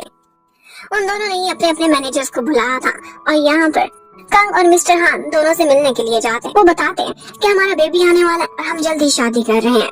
वो दोनों तो ये सुनकर शॉक्ड रह जाते हैं। कहते हैं कि हमारी नाक के नीचे तुम दोनों का रिश्ता इतना आगे तक बढ़ चुका था, तुम लोग तो हमेशा एक दूसरे के हेटर ही बने रहते थे। और फिर उसके बाद सीरियस बात करते हैं, कहते हैं कि तुम दोनों का इतना बड़ा फ्यूचर आगे खड़ा हुआ है, तुम लोग सोच समझ के फैसला लेना। लेकिन यूना और जयहून कहते हैं कि हमारे लिए इस बेबी से बढ़कर और कुछ भी नहीं है। चाहे हमारा कैरियर खत्म हो जाए, लेकिन फिर भी हम लोग अपनी वेडिंग अनाउंस करने वाले हैं। अब वो दोनों तो एक आइडियल कपल बनकर बैठे हुए थे, लेकिन अब की बार लड़ाई किसी और की ही हो जाती है, और वो थी कंग की और मिस्टर हान की। वो दोनों सुलह सफाई से बैठे हुए थे, जबकि उनके मैनेजर्स की आपस में बहुत लड़ाई होती है। उधर तैसंग बेचारा सैड होकर अपने हमसाये डू के पास जाता है और उससे कहता है कि मेरे लिए 2 कॉफी बना कर लाना, उसे डो के हाथ की कॉफी बहुत पसंद थी और फिर उसे शेयर करने लगता है कितने दिन हो गए मैंने ओहान की शक्ल भी नहीं देखी। तब उसे मशवरा मिलता है कि जल्दी जयहूं की और यूना की शादी होने वाली है, क्यों ना तुम भी वो शादी अटेंड करने जाओ और वहीं पर ही ओहान भी होगी। अब फाइनली वेडिंग डे आ जाता है और यूना उस दिन दुल्हन बनकर बैठी हुई थी और उनके सारे फ्रेंड्स उनकी वेडिंग अटेंड करने के लिए आते हैं। यहाँ पर सभी बहुत खुश नजर आ रहे थे और यहाँ पर ओहान भी खड़ी हुई होती है कि इतने में तैसंग भी आ जाता है और इसी वेडिंग को अटेंड करने के बहाने वो दोनों एक दूसरे को देख लेते हैं और बताते हैं कि एक दूसरे को कितना मिस किया था। और फिर उसके बाद हमें सीईओ को दिखाते हैं। वो आज अपने पास कंग को बुलाता है और कहता है कि मैं जल्दी रिटायरमेंट लेने वाला हूँ और वो चाहता था कि उसके बाद इस एजेंसी को कंग ही संभाले। एक्चुअली कंग वहाँ पर सबसे ज्यादा रिस्पॉन्सिबल था और वही डिजर्व करता था कि इस एजेंसी का फ्यूचर डायरेक्टर बने, जबकि तैसंग बेचारा तड़प रहा था अकेले में और उसे बहुत सारे वियर्ड से आइडियाज भी आते हैं। वो फोन पर एक दिन ओहान को बताता है कि मैं अपना गेटअप चेंज करके तुम्हारे साथ डेट पर चलूंगा और उसे तरह तरह के मास्क और विग लगाकर दिखाता है कि हम इस तरह से भी डेट पर जा सकते हैं। लेकिन ओहान कहती है लेकिन फिर भी अगर तुम्हें किसी ने इस तरह पकड़ लिया तो कितना एम्बैरेसिंग लगेगा। लेकिन तैसंग की जिद थी तो फाइनली वो लोग डेट पर चले ही जाते हैं। यहाँ पर उन्होंने एक ही फ्लाइट की बुकिंग कराई हुई थी लेकिन अलग अलग सीट्स पर बैठे हुए थे, बिल्कुल अनजान लोगों की तरह। और फिर जैसे ही वो एयरपोर्ट पर लैंड करते हैं तो वहीं पर ही उनकी टीम भी शूटिंग के लिए आई हुई थी उसी शहर में। यहाँ पर डर है तो उसे देखते ही पहचान जाती इतनी दूर से कि ये कोई और नहीं बल्कि मेरा फेवरेट स्टार तैसंग ही है। वो जाते उसे आवाज दे देती है। अब वो बेचारा तो एक ही लम्हे में पकड़ा गया था। ओहान भी चोरी चोरी ये सारा कुछ दूर खड़ी देख रही थी और उसे नजर आता है और उसे यही नजर आता है कि उनका सारा प्लान खुद डिजाइन लग चुका है। अब किसी तरह से उनसे बच के वो लोग बाहर तो निकल आते हैं और उसके बाद तैसंग अपनी गर्लफ्रेंड को एक लॉन्ग ड्राइव पर लेकर जाता है। उसने एक ट्रेडिशनल स्वीट्स की शॉप प्लान की हुई थी कि वो वहाँ पर जाएंगे, लेकिन वो देखते हैं तो वहाँ पर लंबी लाइन लगी होती है क्योंकि जयहून और यूना दोनों अपने हनीमून के लिए उसी शहर में आए हुए थे और उसी शॉप पर बैठे थे।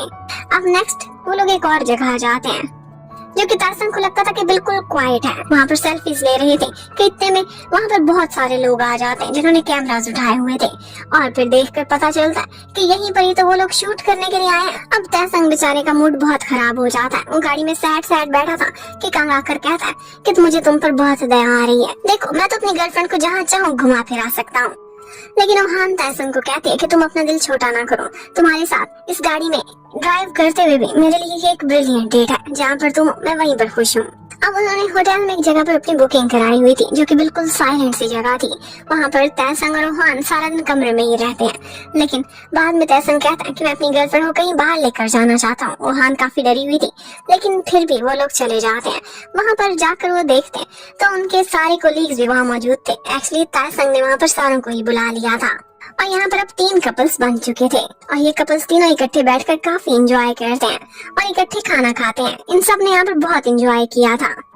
वहाँ से वापस जाते हुए ओहान और तैसंग दोनों वॉक करते हुए जा रहे थे। यहाँ पर वो एक शूटिंग स्टार देखते हैं तो विश मांगने लगते हैं। ओहान पूछती है तुमने क्या मांगा, तो तैसंग कहने लगता है कि मैंने ये विश मांगी कि मैं पूरी दुनिया को बता सकूं कि मैं कितनी सुंदर सी लड़की को डेट कर रहा हूँ। अब उसके बाद वो अपने उसी छोटे से होटल के रूम में वापस आ जाते हैं और यहाँ पर तैसंग ओहान को किस करता है और वो दोनों इकट्ठे बहुत सारा क्वालिटी टाइम स्पेंड करते हैं। नेक्स्ट मॉर्निंग तैसंग ओहान को जगाता है और उससे कहता है कि तुम आज पहले से भी ज्यादा सुंदर लग रही हो और फिर उसे अगले दिन अपने साथ एक जगह डेट पर लेकर जाता है। लेकिन जाकर देखते हैं तो वहाँ पर मिस्टर डो और चुए दोनों डेट पर आए हुए थे। वो सोचते हैं कि यहाँ से कहीं और ही जाना पड़ेगा। वो उसे वुड्स में ले जाता है। कहते फॉरेस्ट में तो कोई नहीं आया होगा, लेकिन वहाँ पर तो कंग और जियोंग आए हुए थे और उनके तीसरे पॉइंट पर पहले से ही यूना और जयहून मौजूद थे। वो सोचते हैं कि क्या हमें भी कभी कोई प्राइवेट पॉइंट मिलेगा और फिर उसके बाद वो लोग एक जगह सी साइड पर किसी को भी नहीं देखते तो वहीं पर खड़े होकर एंजॉय करने लगते हैं। लेकिन यहाँ पर ओहान को एक इमरजेंसी कॉल आ जाती है जो कि एक रिपोर्टर की तरफ से थी। वो यही कंफर्म करने के लिए ओहान को कॉल कर रहे थे कि हमने सुना है कि जेजो आइलैंड पर तैसंग एक नॉन सेलिब्रिटी गर्ल के साथ डेट पर गया हुआ है। वो कहती है कि ठीक है मैं आपको कंफर्म करके बताती हूँ और उसके बाद वो तैसंग से पूछती है कि क्या तुम ओहान को डेट कर रहे हो और तैसंग तुरंत ही कह देता है कि हाँ मैं उसे कर रहा हूँ, अनाउंस कर दो ऑफिशियली। अब फाइनली उन दोनों ने फैसला किया था कि वो अपना रिलेशनशिप पब्लिक कर देंगे। तैसंग कहता है कि ओहान जब मैं तुम्हारे साथ हूँ तुम्हें किसी से डरने की कोई जरूरत नहीं और इसके साथ ही वो दोनों किस करते हैं और फिर हमें थोड़ी देर से बाद का सीन दिखाते हैं। सबकी लाइफ बिल्कुल सेट जा रही थी। मिस्टर कंग नया सीईओ बन चुका था। दाहे का ड्रामा हिट गया था और उसे बहुत सी नई ऑफर्स आ रही थी और इसके साथ साथ जयहुन और यूना दोनों स्टार कपल बन चुके थे और बहुत से ब्रांड्स उन्हें अपनी प्रमोशन के लिए हायर कर रहे थे। उनका कैरियर खत्म होने की बजाय और भी चढ़ता जा रहा था। जबकि ओहान और तैसंग दोनों खुलकर डेट कर रहे थे। पूरी दुनिया उन्हें जानती थी और उन्हें अब किसी से छुपने की कोई जरूरत नहीं थी। और बस इसी के साथ ही इस कहानी की हैप्पी एंडिंग हो जाती है। Thank you for watching. Bye bye.